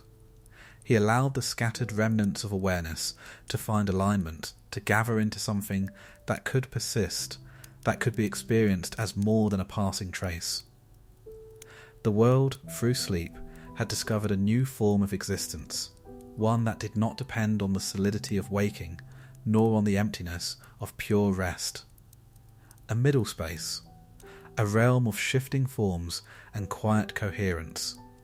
And within this realm, something deeper began to emerge. For as visions grew more stable, more defined, they began to carry with them a faint sense of recognition, not full memory, not conscious knowing, but a subtle familiarity, a feeling that what was being experienced had some connection to what had been known before. This feeling did not awaken the sleeper, but it lingered, and in that lingering, the dream began to take on a new quality. It was no longer only a shaping of fragments, it became a reflection, not a clear one, not a faithful one, but a reflection nonetheless. The world, in its deepest rest, had begun to look back upon itself. Through the quiet hands of Morpheus, through the gentle shaping of visions, sleep had become more than an escape from awareness. It had become a place where awareness in its absence could be transformed, and as these visions continued to grow, to deepen, to unfold with greater clarity, something new approached, a refinement, a precision that would allow dreams not only to form, but to take on faces, to resemble the beings who dreamt them. The shaping was not yet complete, but it was nearing something more defined, something closer to recognition, something that would allow the dreamer, even in sleep, to encounter a world that felt real. As dreams grew more defined, something subtle began to change within them. The shifting forms, once fluid and indistinct, began to settle into shapes that held longer, that carried a quiet familiarity. What had once been only impressions, fragments of movement, traces of light and shadow, now gathered into something more recognizable, not fully real, but no longer entirely unknown. Within the visions shaped by Morpheus, figures began to appear. At first, they were vague, outlines without detail, presences without identity. They moved through the dream as part of its unfolding, neither separate from it, nor entirely bound to it. The sleeper did not yet distinguish them as others, nor as reflections of themselves. They simply existed. But with time, these figures deepened. They began to take on features, not clearly defined, not fixed, but suggestive. A shape that resembled a being once seen, a presence that felt familiar, though it could not be placed. The fragments of memory, gathered and shaped within sleep, were no longer assembling only landscapes or motion. They were forming faces. Morpheus moved quietly within this transformation. He did not create these forms from nothing.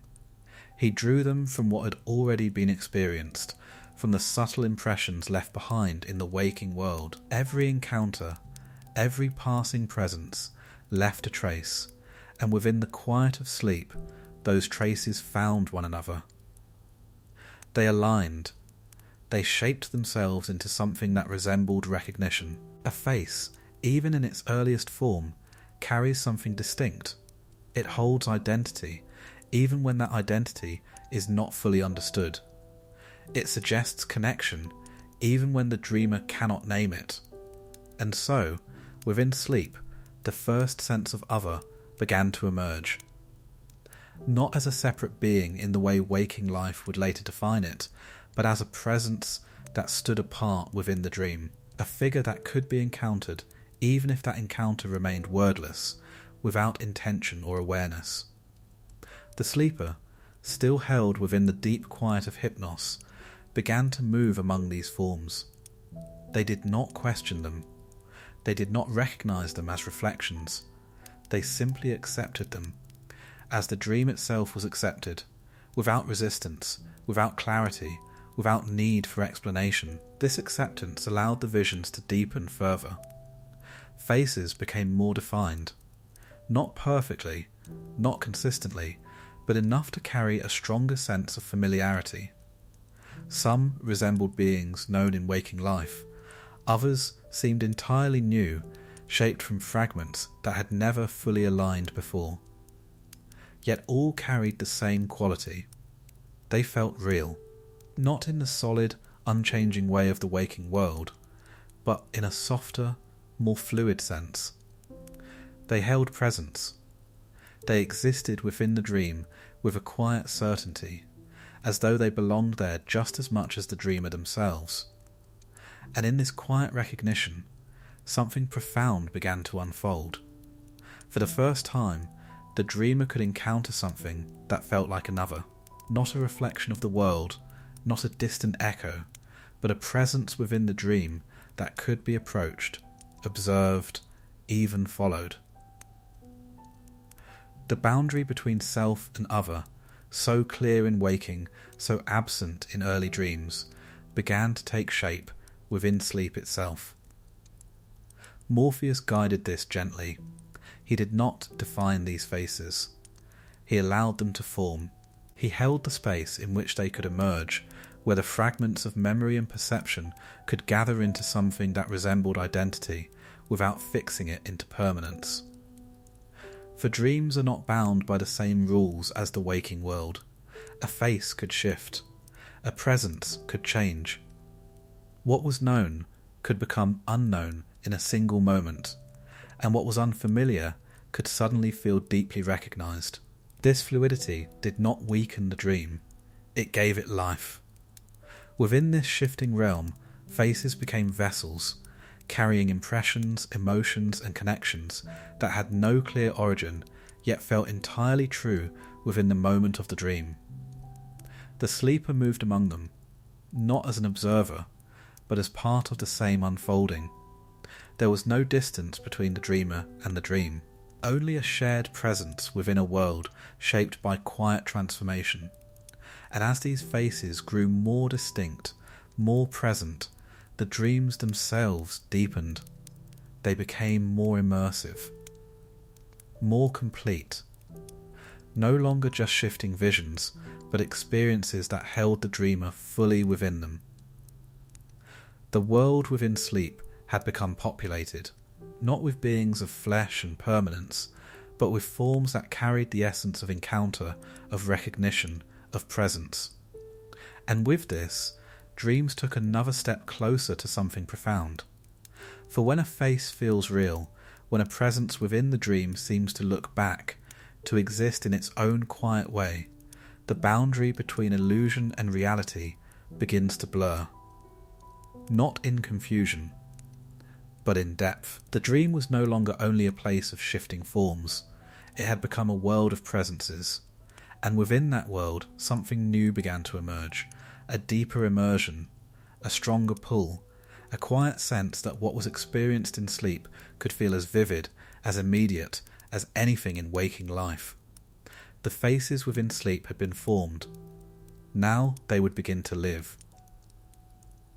There came a quiet turning within the world of dreams. What had once been shifting, fluid, and distant began to settle into something more immediate. The visions shaped by Morpheus no longer drifted as loosely as they once had. They gathered more firmly, holding their form with a new kind of quiet certainty. The dreamer no longer simply moved within the dream. They began to believe in it, not consciously, not with the awareness of waking thought, but in a deeper way, an acceptance so complete that the distinction between what was and what seemed to be no longer held meaning. The dream became real. Not in the sense of the waking world, with its fixed boundaries and enduring forms, but in the experience of it. Within sleep, there was no comparison, no external measure by which to question what unfolded. There was only presence. And that presence, shaped gently by Morpheus, deepened with each passing cycle. The faces that had emerged within dreams no longer flickered or dissolved as easily. They remained, holding their form long enough to be encountered fully. Their expressions, though still shifting, still fluid, carried a quiet coherence. They seemed to respond, to exist within the dream not as passive shapes, but as active presences. The dreamer, moving among them, no longer felt separate. They belonged. This was the subtle shift. The dream was no longer something experienced at a distance. It became a place the dreamer inhabited completely. The ground beneath them, though it might change, dissolve, or reshape itself, felt steady in the moment. The space around them, no matter how fluid, carried a sense of continuity. The world of the dream held together just enough to be believed, just enough to feel whole. And within that wholeness, sensation deepened. Though the sleeper lay in stillness, untouched by the physical world, something within the dream began to mirror sensation. Movement felt like movement. Presence felt like proximity. Even the passage through the dream carried a kind of weight, not the weight of the waking world, but a softer echo of it. The dream had learned how to feel. Morpheus did not impose this. He allowed it. The fragments of experience gathered from waking life, movement, form, relation, had begun to align in such a way that they recreated not just the image of the world, but the sensation of it. Not perfectly, not consistently, but enough to give the dream a depth it had never held before. And with that depth came immersion. The dreamer no longer drifted through shifting visions. They lived within them. Time, though still fluid, began to carry a faint sense of progression. One moment gave way to another, not through rigid sequence, but through a natural unfolding that felt continuous. Events within the dream did not simply appear and vanish. They developed, changed, resolved, or dissolved within the same quiet logic that shaped the dream itself. This gave rise to something new. Experience. Not memory, not awareness as it would later be understood, but a form of being within the dream that carried a sense of continuity. The dreamer moved through the dream as though it were a lived reality, responding to it, shaped by it, even though no conscious thought guided them. The boundary between waking and dreaming grew thinner, not in the sense that one intruded upon the other, but in the way they began to resemble one another. The dream borrowed from the waking world, shaping its visions from the traces left behind, and in doing so it created something that felt as immediate, as present, as real, and yet it remained free. In the dream, the rules of waking did not apply.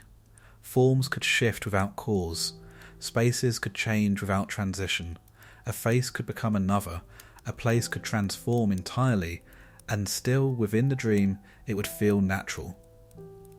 This was the quiet paradox of dreams.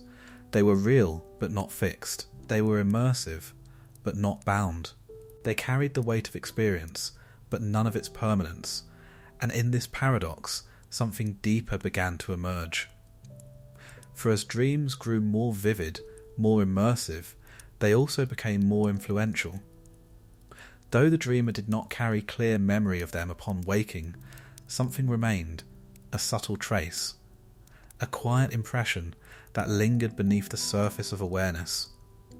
The dream had begun to leave its mark, not clearly, not directly, but gently, persistently, as though shaping something unseen.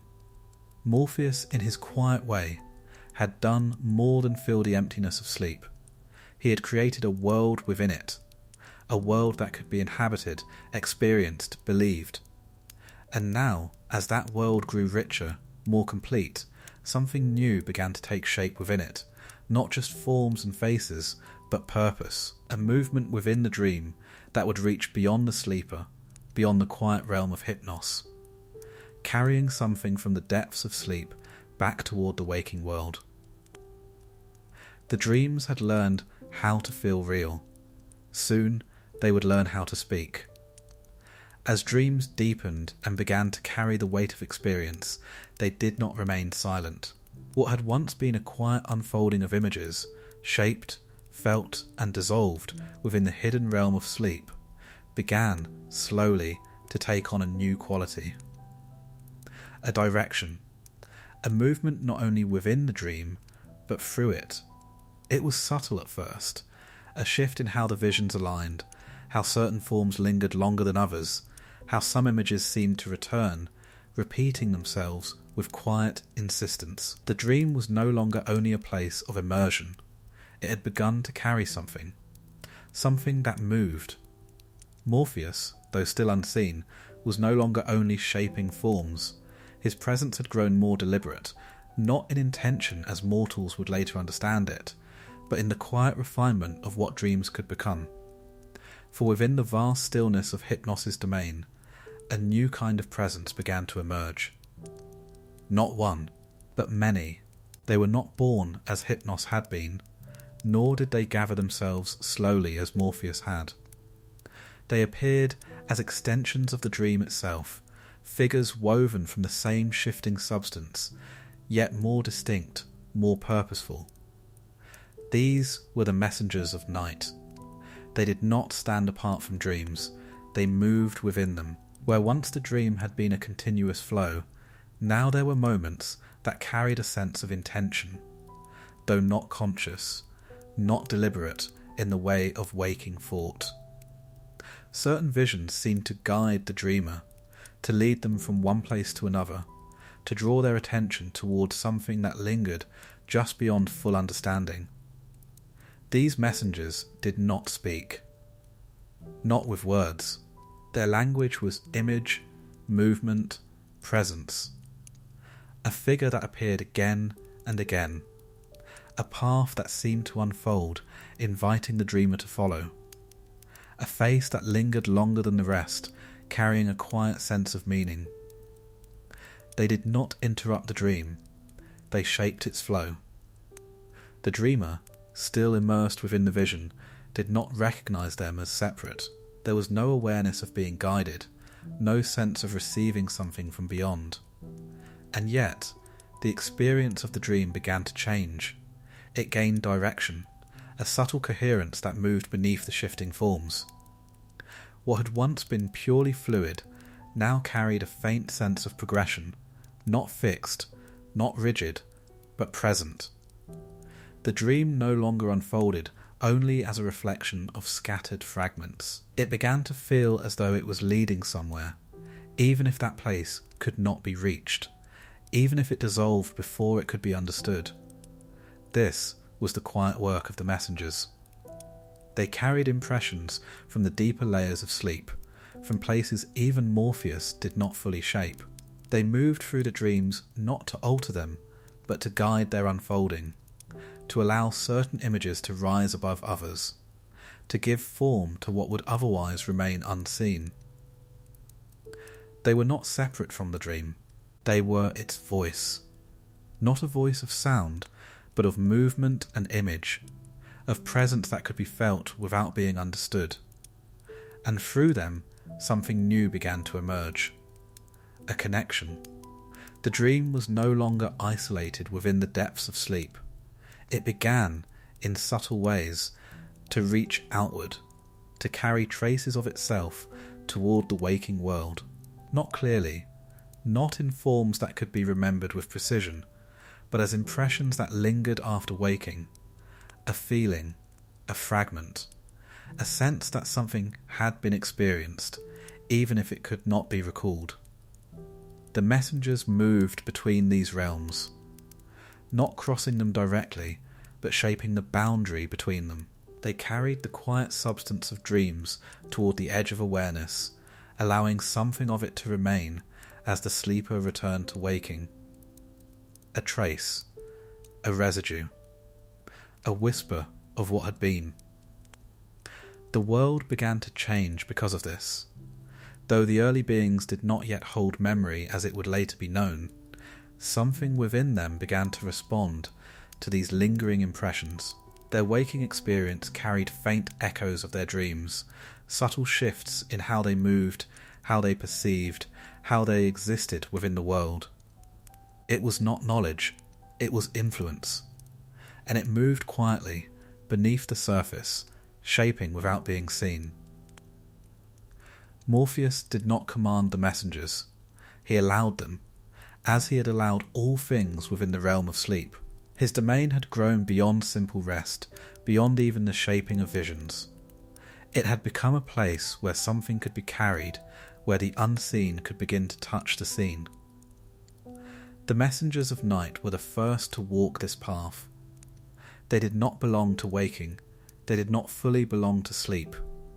They moved between, shaping the quiet exchange that had begun to form between the two. And as they continued their silent work, something deeper began to take shape, a boundary within the dream itself, a place where the nature of dreams would become more defined, more divided. For not all dreams would remain the same. Some would carry truth, others would dissolve into illusion, and between them there would be a threshold, a gate, waiting to be opened. As dreams grew in depth and direction, they did not remain uniform. What had once been a single flowing realm, where all visions emerged from the same quiet shaping, began, slowly, to divide. Not through force, not through conflict, but through a subtle distinction that revealed itself over time. Some dreams lingered, others dissolved. Some carried a quiet weight, an impression that endured even as the dream faded. Others slipped away without trace, leaving behind no echo, no lingering presence. The difference was not immediately understood, but it was felt, a quiet separation within the fabric of sleep itself. Morpheus did not create this division. He revealed it. For within the growing complexity of dreams, there emerged two distinct paths, two ways in which the visions of the night could take form and pass through the realm of the sleeper. The ancients would later speak of these paths as gates, not gates of stone or structure, but of passage, thresholds through which dreams moved as they approached the waking world. One was the gate of ivory, the other the gate of horn. They did not stand side by side, nor could they be found by searching. They existed within the nature of dreams themselves, shaping how each vision would unfold and how it would be carried beyond the boundaries of sleep. The gate of ivory was the softer of the two. Dreams that passed through it were fluid, shifting, beautiful in their movement, but fragile in their form. They shimmered with possibility, taking on shapes that delighted, confused, or wandered without direction. They were rich with imagery, yet lacked the weight that would allow them to endure. They were dreams of illusion, not false in the sense of deception, but untethered, free from the deeper currents that anchored experience. They reflected the fluid nature of sleep, the boundless shaping of Morpheus, but carried little of the world beyond the dream itself. When these dreams faded, they left little behind.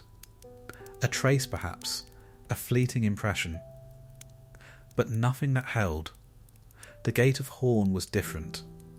Dreams that passed through it were quieter, less adorned, yet more enduring. They carried a sense of coherence, a subtle gravity that set them apart.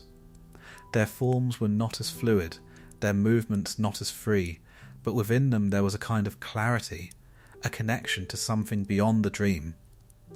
They were dreams of truth, not truth as a fixed statement or a clear message, but as something deeper, a resonance that aligned with the hidden structures of the world. These dreams did not merely reflect the fragments of waking life. They touched something beneath them, something that endured even as the dream itself dissolved.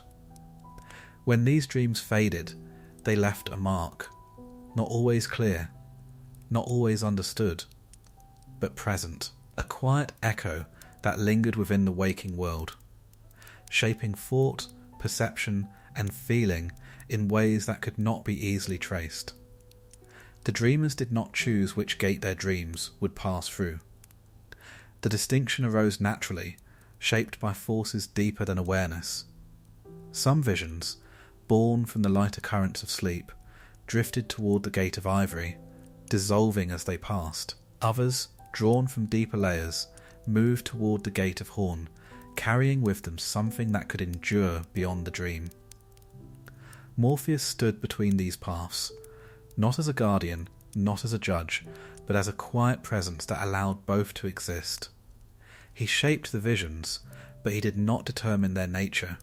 He gave form to what emerged, but he did not decide which would fade and which would remain. This was the nature of dreams. Not all were meant to be kept. Not all were meant to be forgotten. The world, in its quiet unfolding, had created a balance within sleep itself, a way for visions to exist without overwhelming the waking world, a way for some to pass through unchanged, and others to dissolve as gently as they had formed. The messengers of night moved along these paths. They carried the dreams toward their unseen thresholds, guiding them not by force, but by alignment. Each vision found its way, drawn by its own nature, passing through the gate that matched its form. And in this quiet passage, the connection between sleep and waking deepened. Dreams no longer ended simply by fading. They departed. They moved through unseen thresholds, leaving behind either a trace or nothing at all, shaping the waking world in ways that could not be easily perceived. The sleepers, upon returning, did not yet understand this. They woke as they always had, carrying with them only the faintest impressions of what had passed. But something had changed. Within them, unseen, the echoes of dreams had begun to settle. Some would vanish without a trace. Others would remain, quiet and persistent.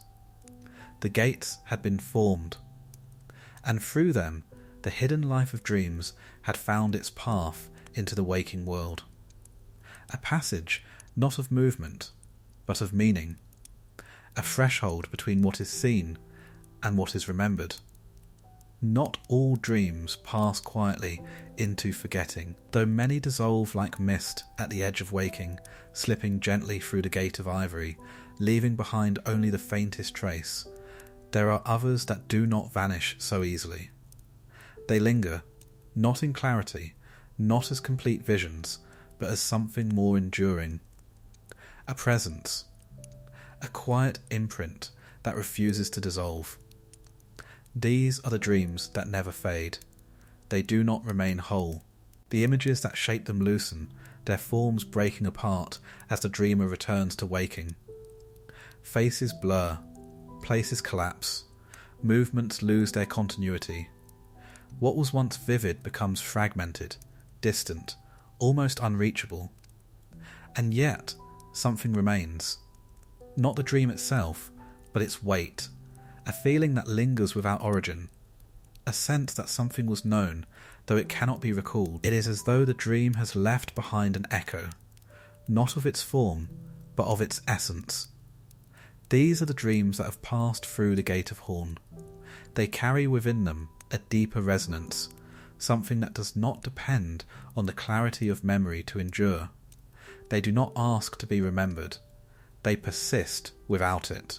The early beings, though they did not yet hold memory in the way it would later be understood, began to respond to these lingering impressions. Their waking movements shifted subtly. Their awareness carried a quiet depth, as though touched by something unseen. They could not explain it. They could not trace it back to its source. But it was there, a quiet influence beneath the surface of their being. These dreams did not speak in words. They did not reveal themselves as clear messages. Instead, they shaped. Gently, indirectly, like a current moving beneath still water, altering its flow without disturbing its surface. The dreamer, upon waking, might feel a pull toward something without knowing why. A sense of familiarity in a place never before encountered, a quiet certainty that something, somewhere, held meaning, even if that meaning could not be brought into awareness. This was the power of enduring dreams. They did not remain as images, they became part of the dreamer, woven into the quiet fabric of their existence, shaping perception, guiding movement, influencing the unseen patterns that would later give rise to thought and action. Morpheus did not hold these dreams in place. He did not preserve them. He allowed them to pass, as all dreams must pass. But he shaped them in such a way that their essence could endure beyond their form, that something of them could remain even as their images dissolved. The messengers of night played their part as well. They guided these dreams toward the threshold, ensuring that what needed to endure could cross into waking, not as memory, but as impression. They did not carry the dream itself. They carried its echo, and that echo, though faint, was powerful. For what is remembered clearly can be questioned, examined, reshaped. But what lingers without form, what exists beneath awareness, moves more freely, influencing without resistance. The world began to change because of this, not in ways that could be seen directly, but in subtle shifts that accumulated over time. The early beings moved with a quiet sense of direction they did not fully understand. Their actions carried traces of something deeper, something that seemed to guide them without their knowing. It was not control, it was alignment. The dreams that never fade did not impose themselves upon the waking world. They blended into it. They became part of its unseen structure, shaping the quiet continuity between what is experienced in sleep and what unfolds in waking. And in this blending, something profound was revealed. The boundary between sleep and waking was not as firm as it once seemed. It was porous, open, a place where something could pass through, not as a visible presence, but as a quiet influence that endured beyond the moment of its creation. These enduring dreams were not frequent. They did not come every night.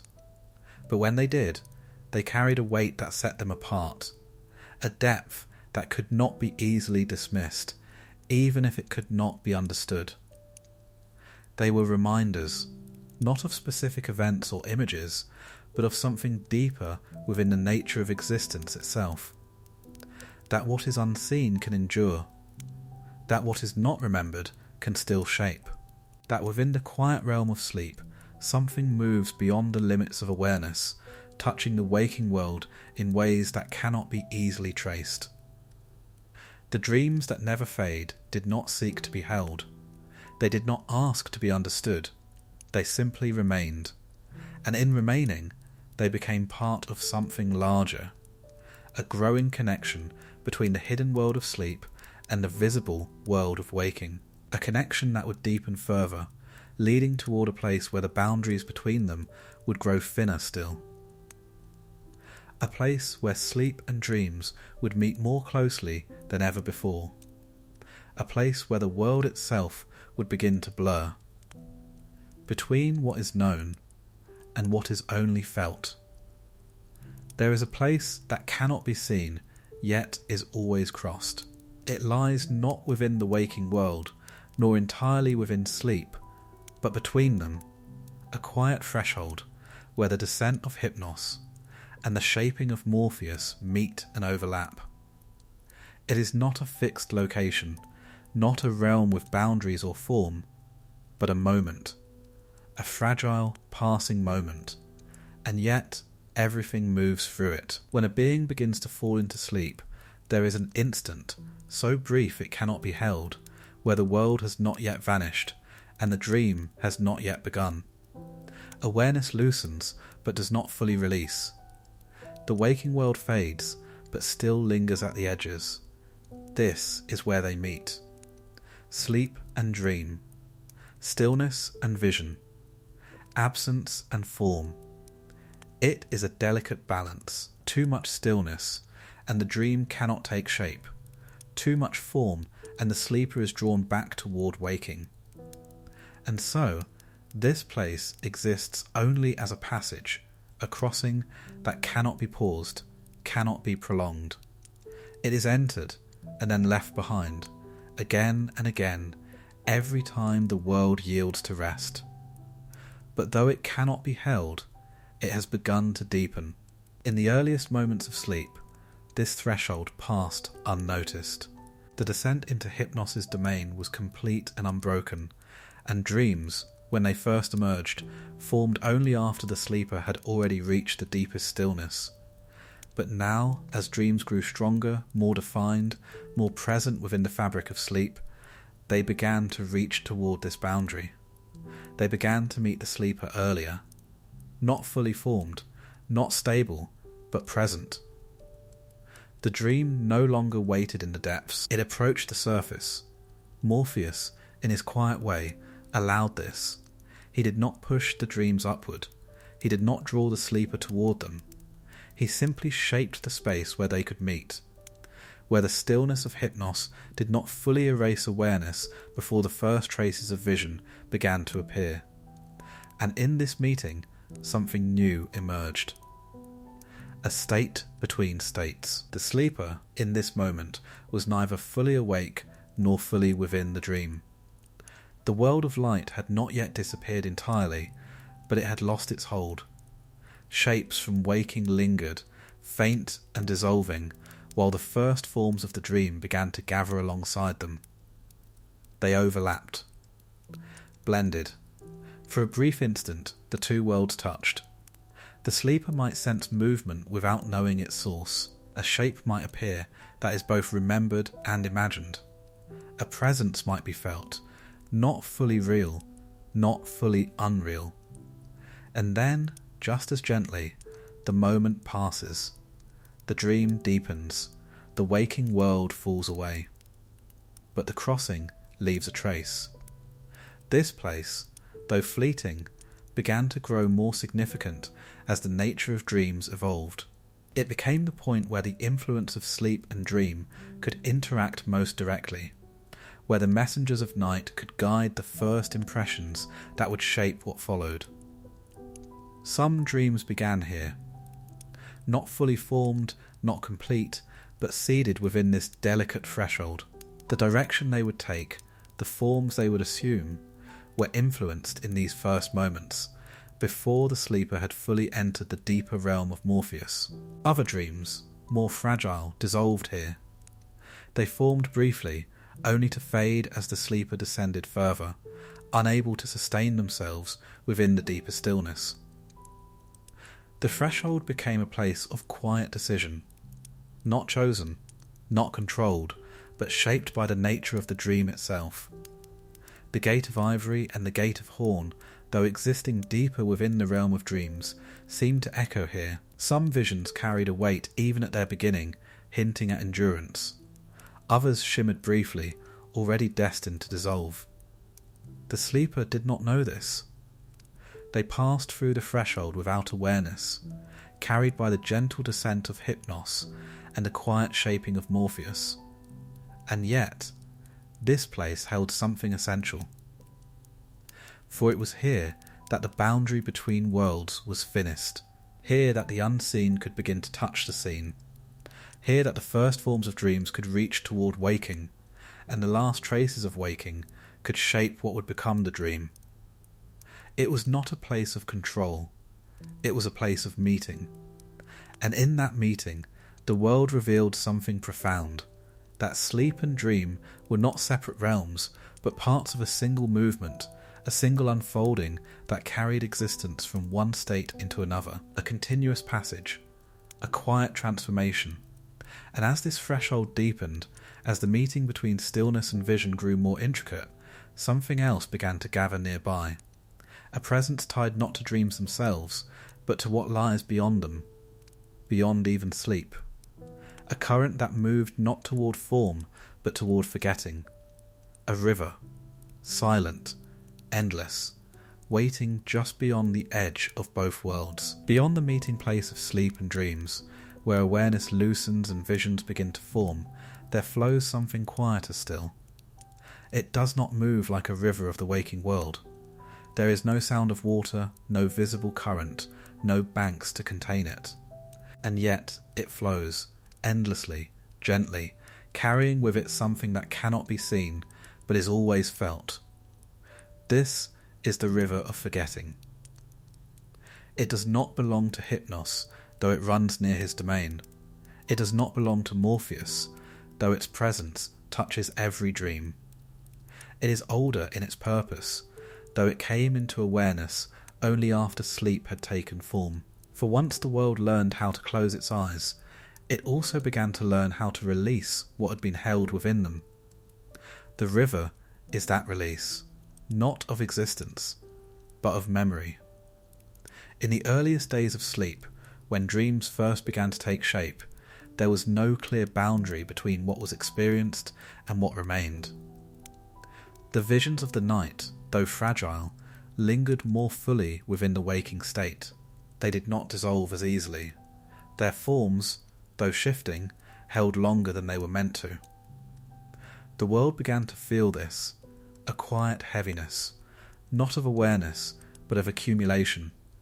For every dream that remained added to the weight of existence, layering impression upon impression, until the boundary between what was lived and what was dreamed began to blur too deeply. Something was needed, not to erase, but to soften, to allow what was no longer needed to pass away. And so the river came. It did not arrive with force, nor carve its path through the world. It appeared as all such things do, gradually, quietly, as a natural response to what had already begun to form. Where dreams ended, its presence could be felt, not directly, not as something one could enter or observe, but as a gentle pull, a quiet drifting away of what had just been experienced. The images of the dream, once so vivid, began to loosen, to slip from the grasp of returning awareness. Not all at once, not completely, but inevitably. The river does not take everything. Some dreams, those that pass through deeper paths, leave behind traces that endure, but even these are softened by its presence. Their sharpness fades, their clarity dissolves, until what remains is no longer the dream itself, but its echo. A feeling, a direction, a quiet influence. The early beings did not resist this. They could not. For the river did not demand. It did not force forgetting. It allowed it. And in that allowance, the world found balance. To remember everything is to remain bound to it. To forget everything is to lose all connection. The river moved between these extremes, carrying away what could not remain, leaving behind only what was able to endure in a quieter form. It flowed beside the boundary of sleep and waking, touching both without belonging fully to either. When a being rose from the depths of Hypnos' stillness, passing through the threshold where dreams and awareness met, the river was already there, waiting, not to take, but to receive. The images of the dream, still forming, still shifting, would begin to drift. Their edges softened, their forms dissolved, as though they were being gently carried away by a current that could not be seen. Some would linger briefly, held for a moment within waking awareness. Others would fade almost immediately, slipping beyond reach before they could be grasped. The dreamer did not notice the moment of their passing. They simply found that what had been so present was now gone. And yet, not entirely. For the river does not erase meaning, it transforms it. What is carried away in form remains in essence beneath the surface. The dream dissolves, but its quiet influence remains woven into the fabric of the dreamer's being, shaping without being seen. Morpheus allows this. He does not hold his creations beyond their time. He shapes them, gives them presence, and then releases them to the flow of the river, knowing that what must endure will do so in its own way. Even Hypnos, does not resist it. For sleep itself depends upon this gentle forgetting. Without it, the weight of experience would grow too great, the quiet stillness of rest disturbed by what could not be released. The river preserves the balance. It ensures that the world can continue to rest, to dream, to wake, without becoming burdened by all that has passed through it. And so, it flows, silent, endless, unseen, carrying away the forms of dreams, leaving behind only their quiet echoes. And as it moves, it shapes something deeper within the world, a gradual softening of the boundary between what is known and what is lost, between what is held and what is allowed to pass. For not all forgetting is loss. Sometimes it is the only way for something else to emerge. Beyond the river, at the farthest edge of awareness, there lies another threshold. Not of sleep, not of dream, but of something in between. A place where the mind hovers, neither fully present nor fully gone. A place where the world itself begins to blur, and where something unseen begins to take hold. At the edge of consciousness. There is a place where awareness does not fully depart, yet no longer holds its ground. It is not sleep, and it is not waking. It is something quieter, more uncertain, a threshold that exists not as a passage to be crossed, but as a space where one may linger, however briefly, before moving on. This is the edge of consciousness. It reveals itself in the moments just before surrender, when the world has begun to fade but has not yet vanished. The light of waking softens, its sharpness dissolving, while the deeper stillness of sleep waits just beyond reach. Here, the mind does not grasp, it loosens. Thought no longer follows its usual course. It drifts, breaking apart, reforming without intention. One idea dissolves into another, not through logic, but through a quiet, fluid association. Time becomes uncertain, stretching and folding in ways that cannot be measured. The world, as it was known in waking, loses its certainty. Shapes blur, sounds grow distant. Even the sense of self begins to soften, no longer held in the same fixed way. And yet awareness remains. Faint, flickering, unstable. It is in this fragile state that something remarkable occurs. The boundaries that once separated waking and dreaming begin to dissolve. Images rise, not fully formed, not yet part of a dream, but present enough to be seen. They appear without cause, shifting without reason, emerging from the quiet depths where Morpheus begins his shaping. A face might appear, unbidden, only to fade a moment later. A place might form briefly, held for an instant before dissolving into something else. These are not dreams, they are the first echoes of them. The mind, no longer bound by the clarity of waking, begins to reveal what lies beneath its surface. Fragments of memory, traces of perception, impressions too subtle to be held in full awareness, all begin to surface, drifting through this edge like distant reflections on dark water. There is no control here, no direction, only a quiet unfolding. Hypnos moves gently at this boundary. He does not draw the sleeper inward with force. He allows the descent to continue at its own pace, sustaining the delicate balance where awareness has not yet fully released. His presence is felt not as a pull, but as a softening, a quiet assurance that the mind may let go when it is ready. Morpheus, too, is near. Though his domain lies deeper within sleep, his influence reaches toward this edge. The faint images that rise here are shaped, however subtly, by his presence.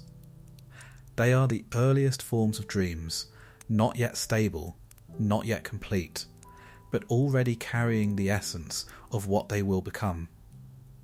The river of forgetting flows nearby.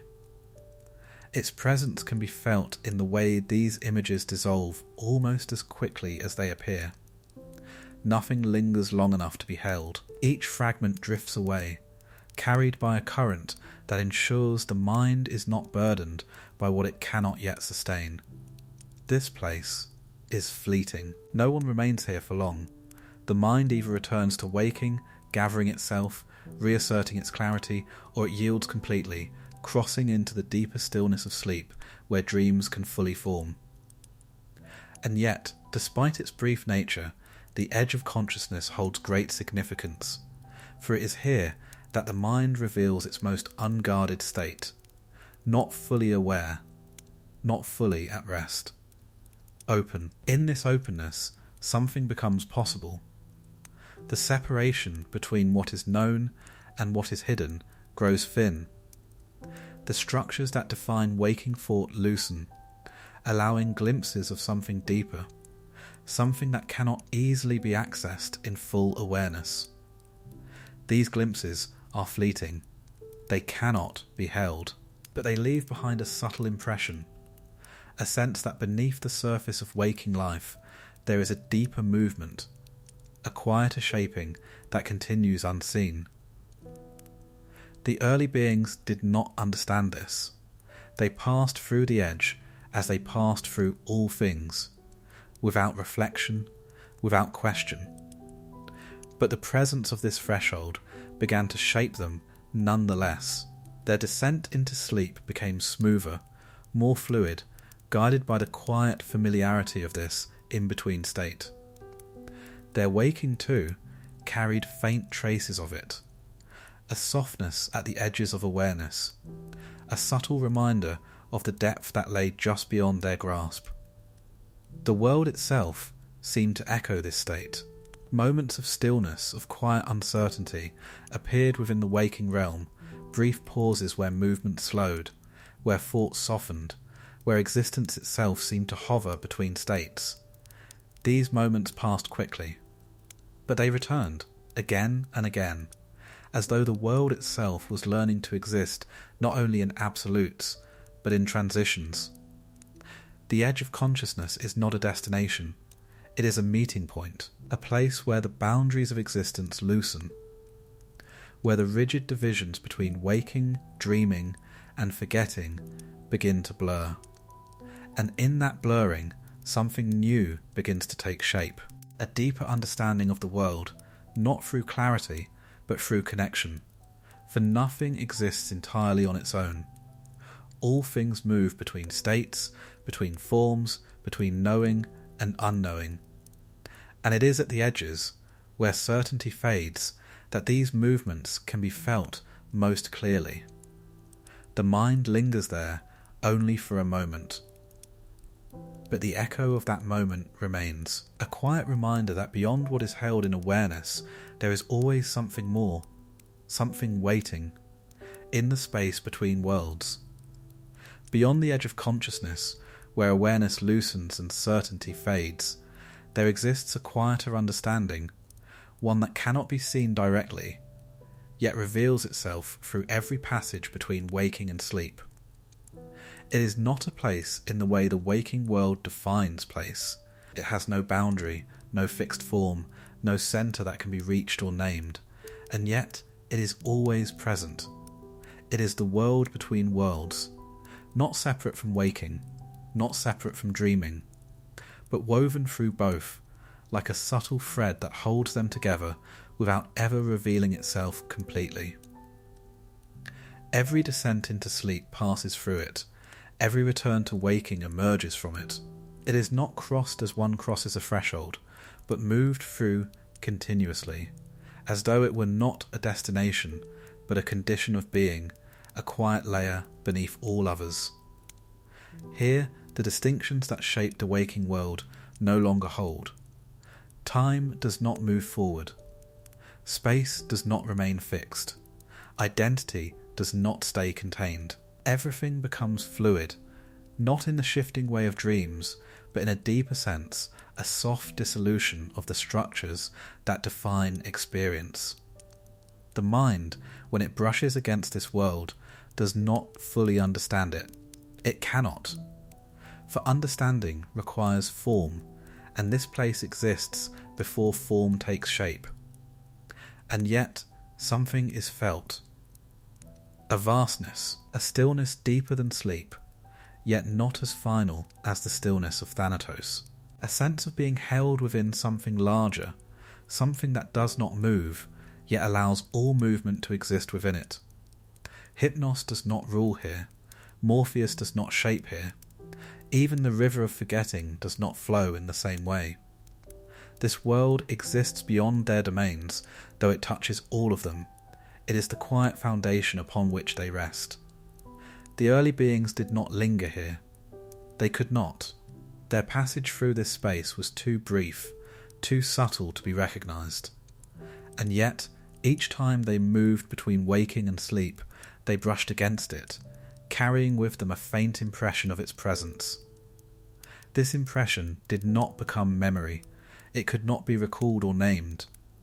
But it remained, as a quiet sense of depth beneath all experience, as though the world, both waking and dreaming, rested upon something unseen, something that could not be grasped, but could be felt in moments of stillness.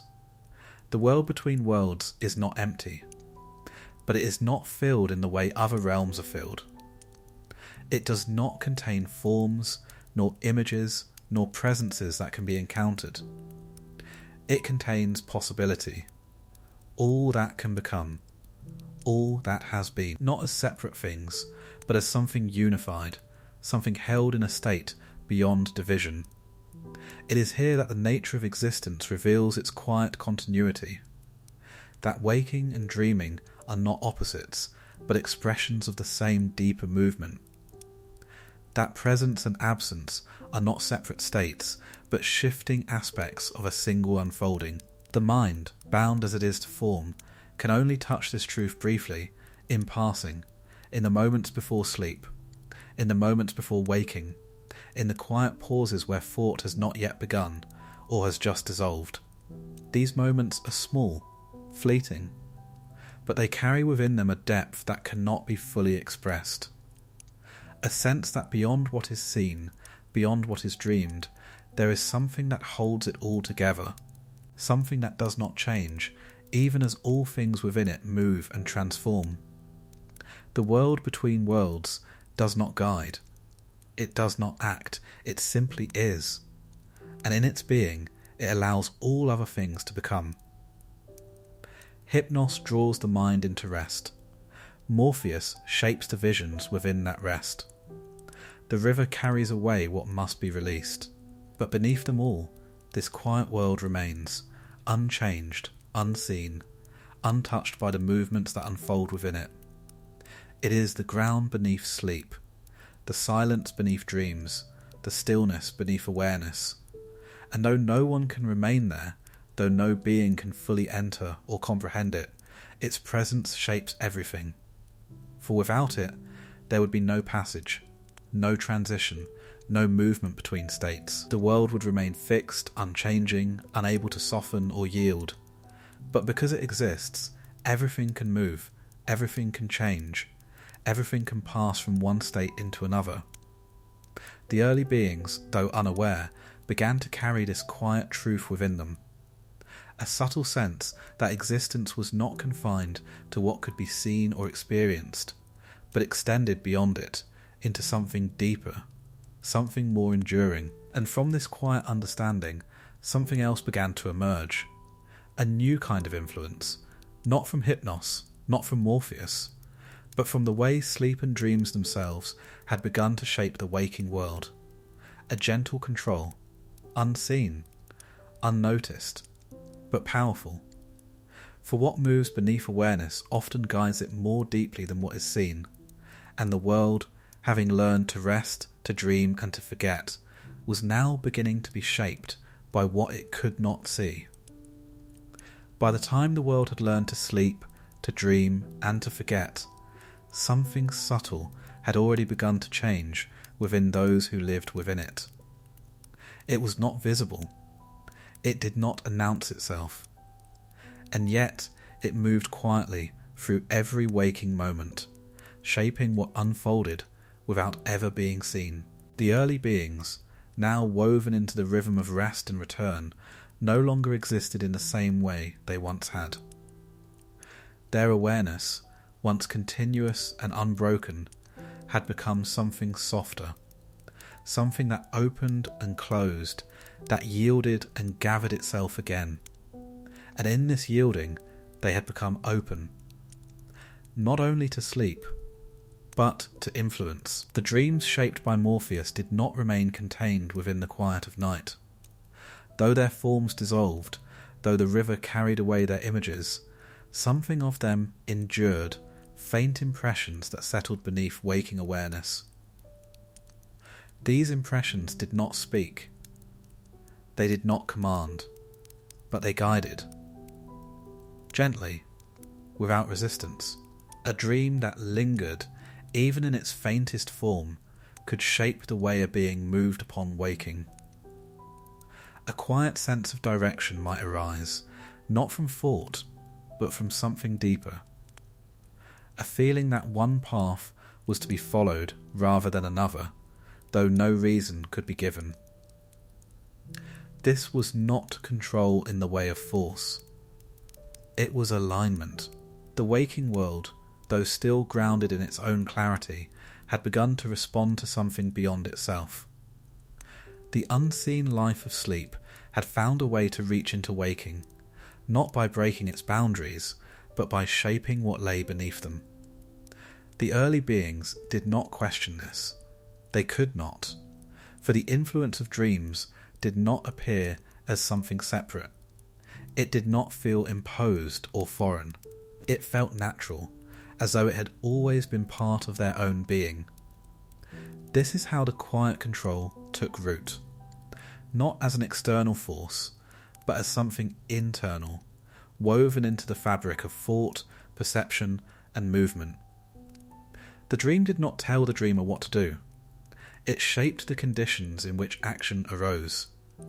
And so, the waking world began to change in ways that could not be traced. Movements became more fluid, less bound to the immediate moment. There was a subtle depth beneath each action, as though something unseen had already passed through the mind before it acted. The beings began to follow paths they did not fully understand. They encountered one another in ways that seemed guided, though no guide was visible. They responded to the world with a quiet sensitivity, shaped not only by what they saw, but by what they had experienced beyond sight. Morpheus did not intend this. He did not seek to shape the waking world. But the nature of dreams is such that they cannot remain entirely separate from what gives rise to them. The fragments of waking life that form dreams return altered, and in that alteration they carry something new. Something that does not belong entirely to waking, nor entirely to sleep. Something in between. Hypnos allows this, as he allows all things within his domain. For sleep, in its deepest sense, is not only rest. It is transformation. What enters it does not return unchanged. Even the river of forgetting, in carrying away the forms of dreams, does not erase their influence. It softens them, allowing them to settle more deeply, beyond the reach of conscious awareness. And it is there, beneath awareness, that the quiet control becomes strongest. For what is unseen is rarely resisted. The early beings, though still untouched by the complexities that would come later, had begun to live within this subtle shaping. Their actions, their movements, even their sense of the world itself, were no longer formed solely by what was present before them. They were shaped by what had passed through them in sleep. This did not diminish their existence, it deepened it. For the world was no longer only what could be seen. It had become layered, carrying within it the unseen currents of dreams, the quiet influence of impressions that moved beneath the surface of awareness. And within this layered existence, a new kind of power had emerged. Not loud, not forceful, but absolute, for there is nothing more enduring than that which shapes without being noticed. The quiet control of mortals was not a domination, it was a merging. The blending of waking and dreaming, of seen and unseen, of awareness and the deeper currents that flow beneath it. And as this merging deepened, as the influence of sleep and dreams became more entwined with the waking world, something else began to reveal itself. A truth that had been present from the beginning, but not yet fully understood. That there is no escape from this cycle, no being, no force, no presence that can remain outside it. For what begins must yield, what yields must return. And what returns must, in time, yield again. The quiet control was not separate from this truth, it was part of it. A reflection of the deeper rhythm that now shaped all existence, a rhythm that could not be broken, a power that could not be resisted. And the world, having come so far from its endless wakefulness, was now fully within its grasp. There are forces that may be opposed, they rise, they press against the will, they invite struggle.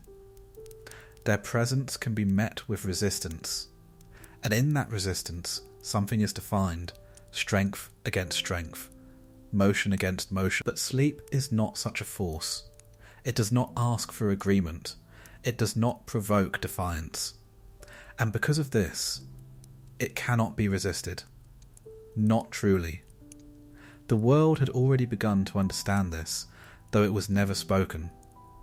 From the smallest beings to the vast presences that shaped the earliest forms of existence, all had entered the quiet domain of Hypnos. All had felt the gentle descent, the loosening of awareness, the inevitable surrender that followed, not as defeat, but as completion.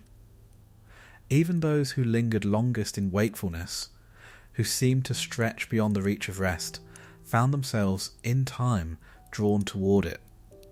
The thread of awareness, no matter how strong, could not remain unbroken forever. It would soften, it would loosen, it would fall. This was not a failure of strength, it was the nature of existence itself. To remain always awake is to remain always bound, to hold the weight of the world without pause, without release. Sleep offers something else, something quieter and more profound, the permission to let go, and no being, once having known that release, can refuse it entirely. Hypnos does not pursue. He does not extend his reach or demand submission. He remains, as he has always been, present, patient, unchanging. His power lies not in action, but in certainty. For he knows that all things will come to him, not because they must, but because they cannot remain otherwise. This is the quiet paradox of sleep. It is both gentle and absolute. The early beings, now fully woven into the rhythm of rest and return, no longer approached sleep with hesitation. The threshold that had once been uncertain, fragile, had become familiar. The descent into stillness was no longer something to be approached carefully. It was something to be accepted, even welcomed. For in sleep, the weight of existence was lifted. The quiet influence of dreams, the subtle shaping that moved beneath waking awareness, the constant flow of perception and response, all of it softened, dissolved, and returned to stillness. The world, in its waking state, had grown more complex, layered with impressions, shaped by unseen currents, influenced by what could not be fully known. But in sleep, all of that complexity was released, not erased, not undone, but set aside. This was the deeper power of Hypnos, not only to close awareness, but to restore balance. For without rest, the world would grow too heavy. Without the gentle return to stillness, the layers of experience would accumulate without end, pressing upon existence until it could no longer sustain itself. Sleep prevents this, quietly, endlessly. The river of forgetting aids in this work, carrying away what cannot remain, ensuring that the return to waking is not burdened by all that has passed. Morpheus too plays his part, shaping dreams that transform experience, allowing it to be reimagined, softened, and returned in new forms. Together, they create a balance that no force alone could achieve, but at the centre of it all remains Hypnos. Unmoving, unchanging, certain. His power does not grow, for it does not need to. It was complete from the moment it first allowed the world to close its eyes, and it will remain complete for as long as the world continues to exist.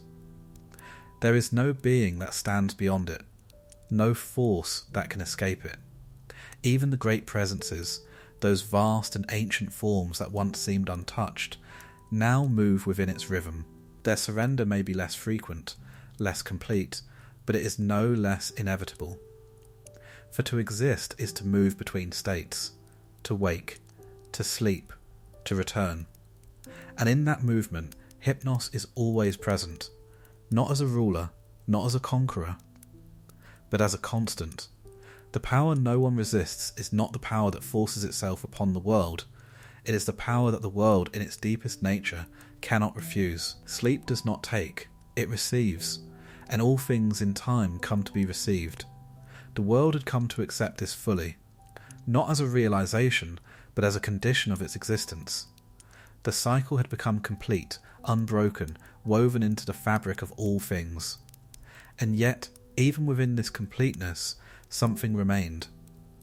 For sleep, though absolute in its reach, is not the final state. It is part of a larger cycle, a movement that extends beyond the simple rhythm of waking and rest, beyond the shaping of dreams and the quiet flow of forgetting. There is a deeper continuity, a return that does not always lead back to waking, a rest that does not end. And as the world continued to move within the gentle certainty of sleep, it began, slowly, to approach that final threshold where the cycle does not repeat, where the stillness remains, where the quiet descent does not rise again, a sleep that does not end. By the time the world had fully yielded to the rhythm of sleep, something deeper had already taken hold, something that no longer belonged to a single moment, a single descent, or a single return. It had become continuous, not unbroken as the earliest age had been, but cyclical, a quiet turning that carried all things within it, again and again, without end.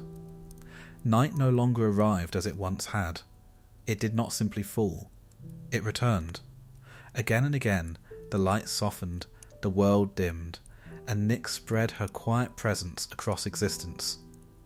Each time the descent felt familiar, not as repetition, but as recognition. The world knew this movement now, even if it could not name it. It had become part of its nature. The coming of night was no longer an event, it was a certainty, and within that certainty the cycle deepened.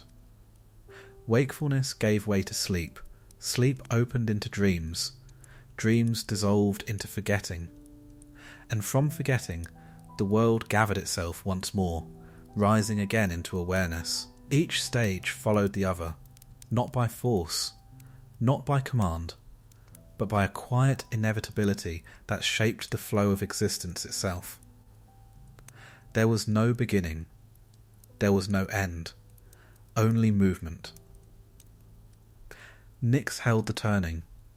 Her presence marked the boundary, the moment when the world softened enough to release itself. She did not create the cycle, but she sustained it, ensuring that the passage from light into darkness remained open, that the world could continue to yield without resistance. Hypnos followed within her shadow. Where she dimmed the world, he closed it. Where she softened awareness, he released it entirely. His presence was constant within the cycle, the quiet centre around which the descent into rest unfolded. Morpheus moved within that rest, shaping the visions that filled the quiet. His work, once delicate and uncertain, had become part of the rhythm itself. Dreams no longer emerged hesitantly. They flowed, forming and dissolving in a continuous movement, each one part of a larger unfolding. The river of forgetting carried them onward. Nothing remained unchanged. Nothing lingered beyond its time. The cycle was not only of creation, but of release. And in this balance, the world found its stability. What had once been a fragile process, sleep, dream, waking, had become something enduring. It did not depend on any single being, any single moment. It existed as a pattern, woven into the fabric of existence itself. Even the great presences, the ones who shaped the earliest forms of the world, moved within this cycle now. Their vast awareness, once unbroken, now followed the same quiet rhythm. They yielded, they rested, they returned. None stood outside it, none remained untouched. The cycle did not bind them, it sustained them. For without it, the world would return to what it had once been, endless, unyielding, unable to soften or release. The cycle allowed existence to endure, not by remaining constant, but by changing, by moving between states. This was the eternal nature of night. Not darkness alone, but return. A continual folding of the world into itself, and an unfolding once more into light.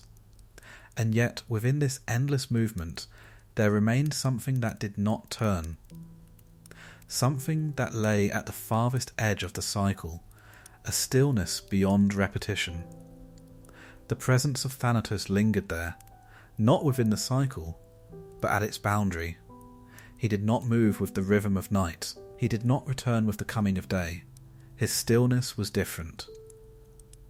Where Hypnos offered rest that would end, Thanatos held a rest that remained. The early beings, though now fully part of the cycle, began to feel this distinction more deeply. Sleep came and went. Dreams formed and faded. Waking returned again and again. But there were moments, rare, quiet, distant, where something did not return, where the descent into stillness did not rise again into awareness. These moments did not break the cycle. They revealed its limit. For the cycle, though eternal in its turning, was not infinite for all things. It held most within its rhythm, but not all. Some passed beyond it. Some entered a stillness that did not unfold again into waking, and in this, the world came to understand something deeper.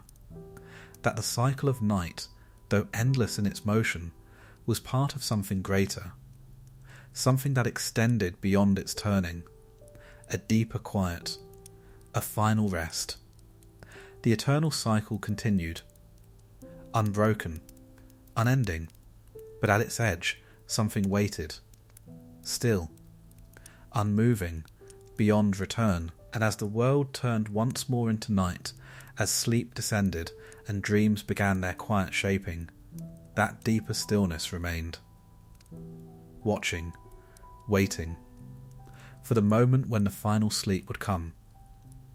At the farthest edge of the cycle, where night has turned upon itself countless times, there lies a stillness that does not return. It is not reached in a single moment. It is not entered by choice. It is approached slowly, quietly, through the same gentle descent that has always led the world into sleep. The same soft closing of awareness. The same release of the waking world. And yet, beyond a certain threshold, something changes. The return does not come. This is not the sleep of Hypnos. Though it begins in his domain, though it follows the familiar path of surrender and stillness, it does not remain within the cycle he sustains. It moves beyond it, into a deeper quiet, where even the rhythm of night no longer reaches.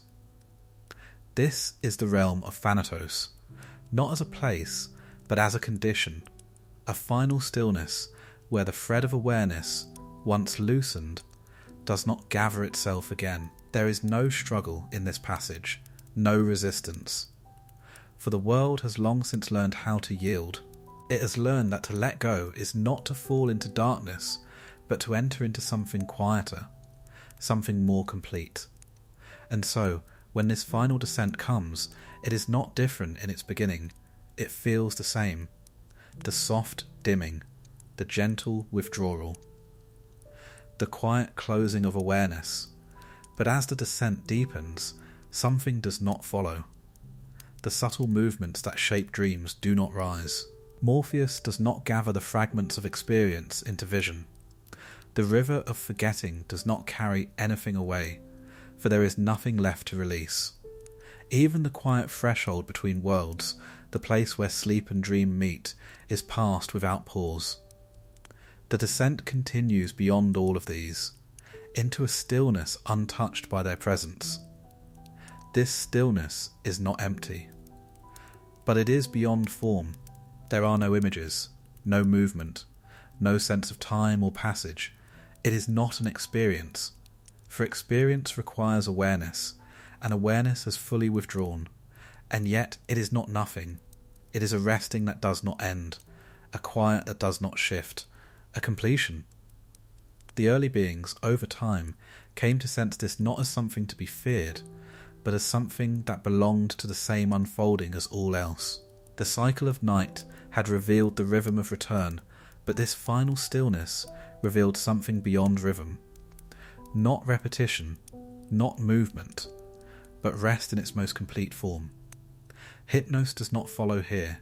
His domain ends where the possibility of waking remains. Morpheus does not enter. There is no dream to shape. The river does not flow. There is nothing to carry away. Thanatos alone remains, not as a presence that acts, but as one that receives, as one that holds.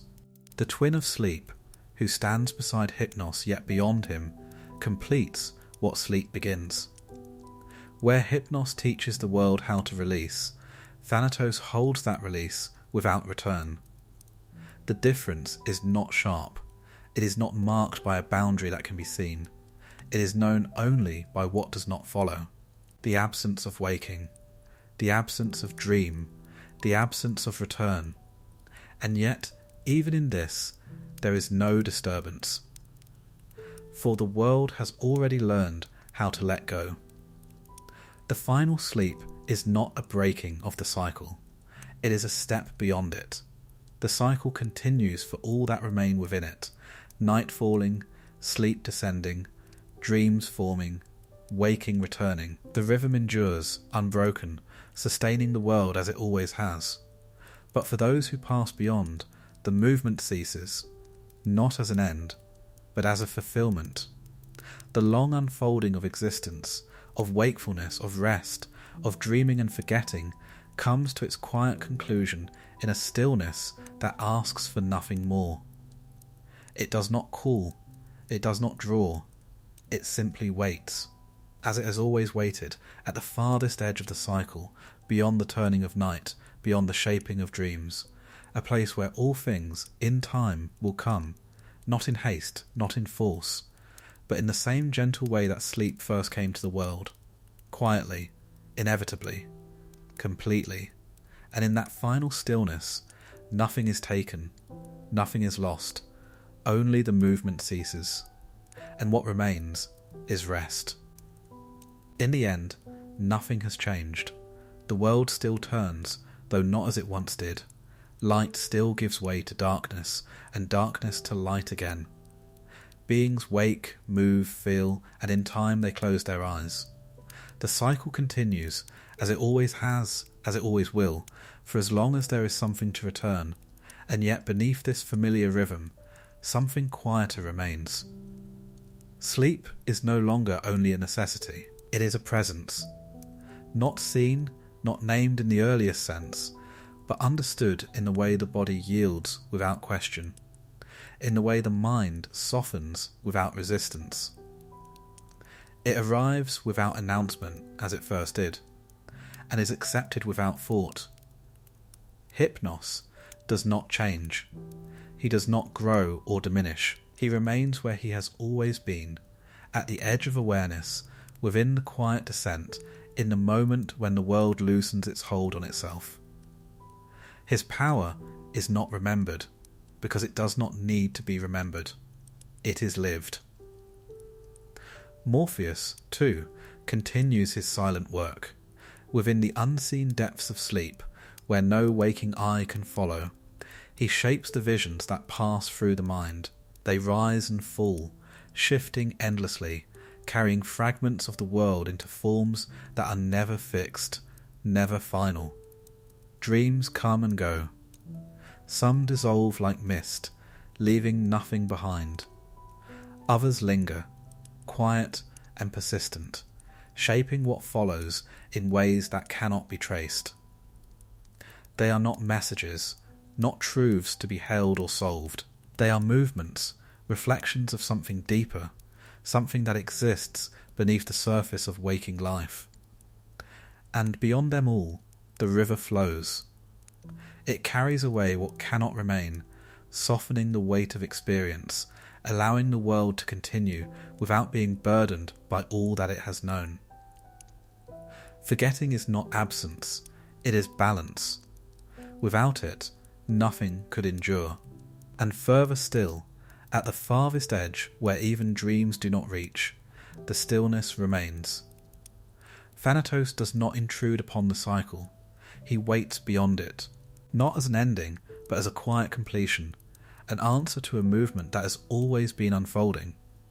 Together, they form something that cannot be separated, not gods as rulers, but as conditions of existence itself. Sleep, dream, forgetting, and final rest, each one a part of the same quiet order. They do not demand belief. They do not require understanding. They simply are. The world has learned to live within them, to move between states without question, to surrender and return, to hold and release. This is not a story of beginnings or endings. It is a story of rhythm, of the gentle rise and fall that shapes all things, from the smallest thought to the vast unfolding of existence itself. Every night, the world repeats what it once learned for the first time. The soft dimming, the quiet descent, the unseen shaping, the gentle forgetting. And sometimes, though it cannot be held, though it cannot be known in full, there is a faint sense of something deeper beneath it all. A stillness that does not move. A silence that does not fade. A presence that waits without waiting, not separate from the world, but beneath it, holding it as it has always been, as it will always remain. And so the eyes close, not as an end, but as a return to something that was never truly left. A quiet falling inward. A soft surrender into the same darkness that once gave birth to sleep, and still carries it gently through the endless night.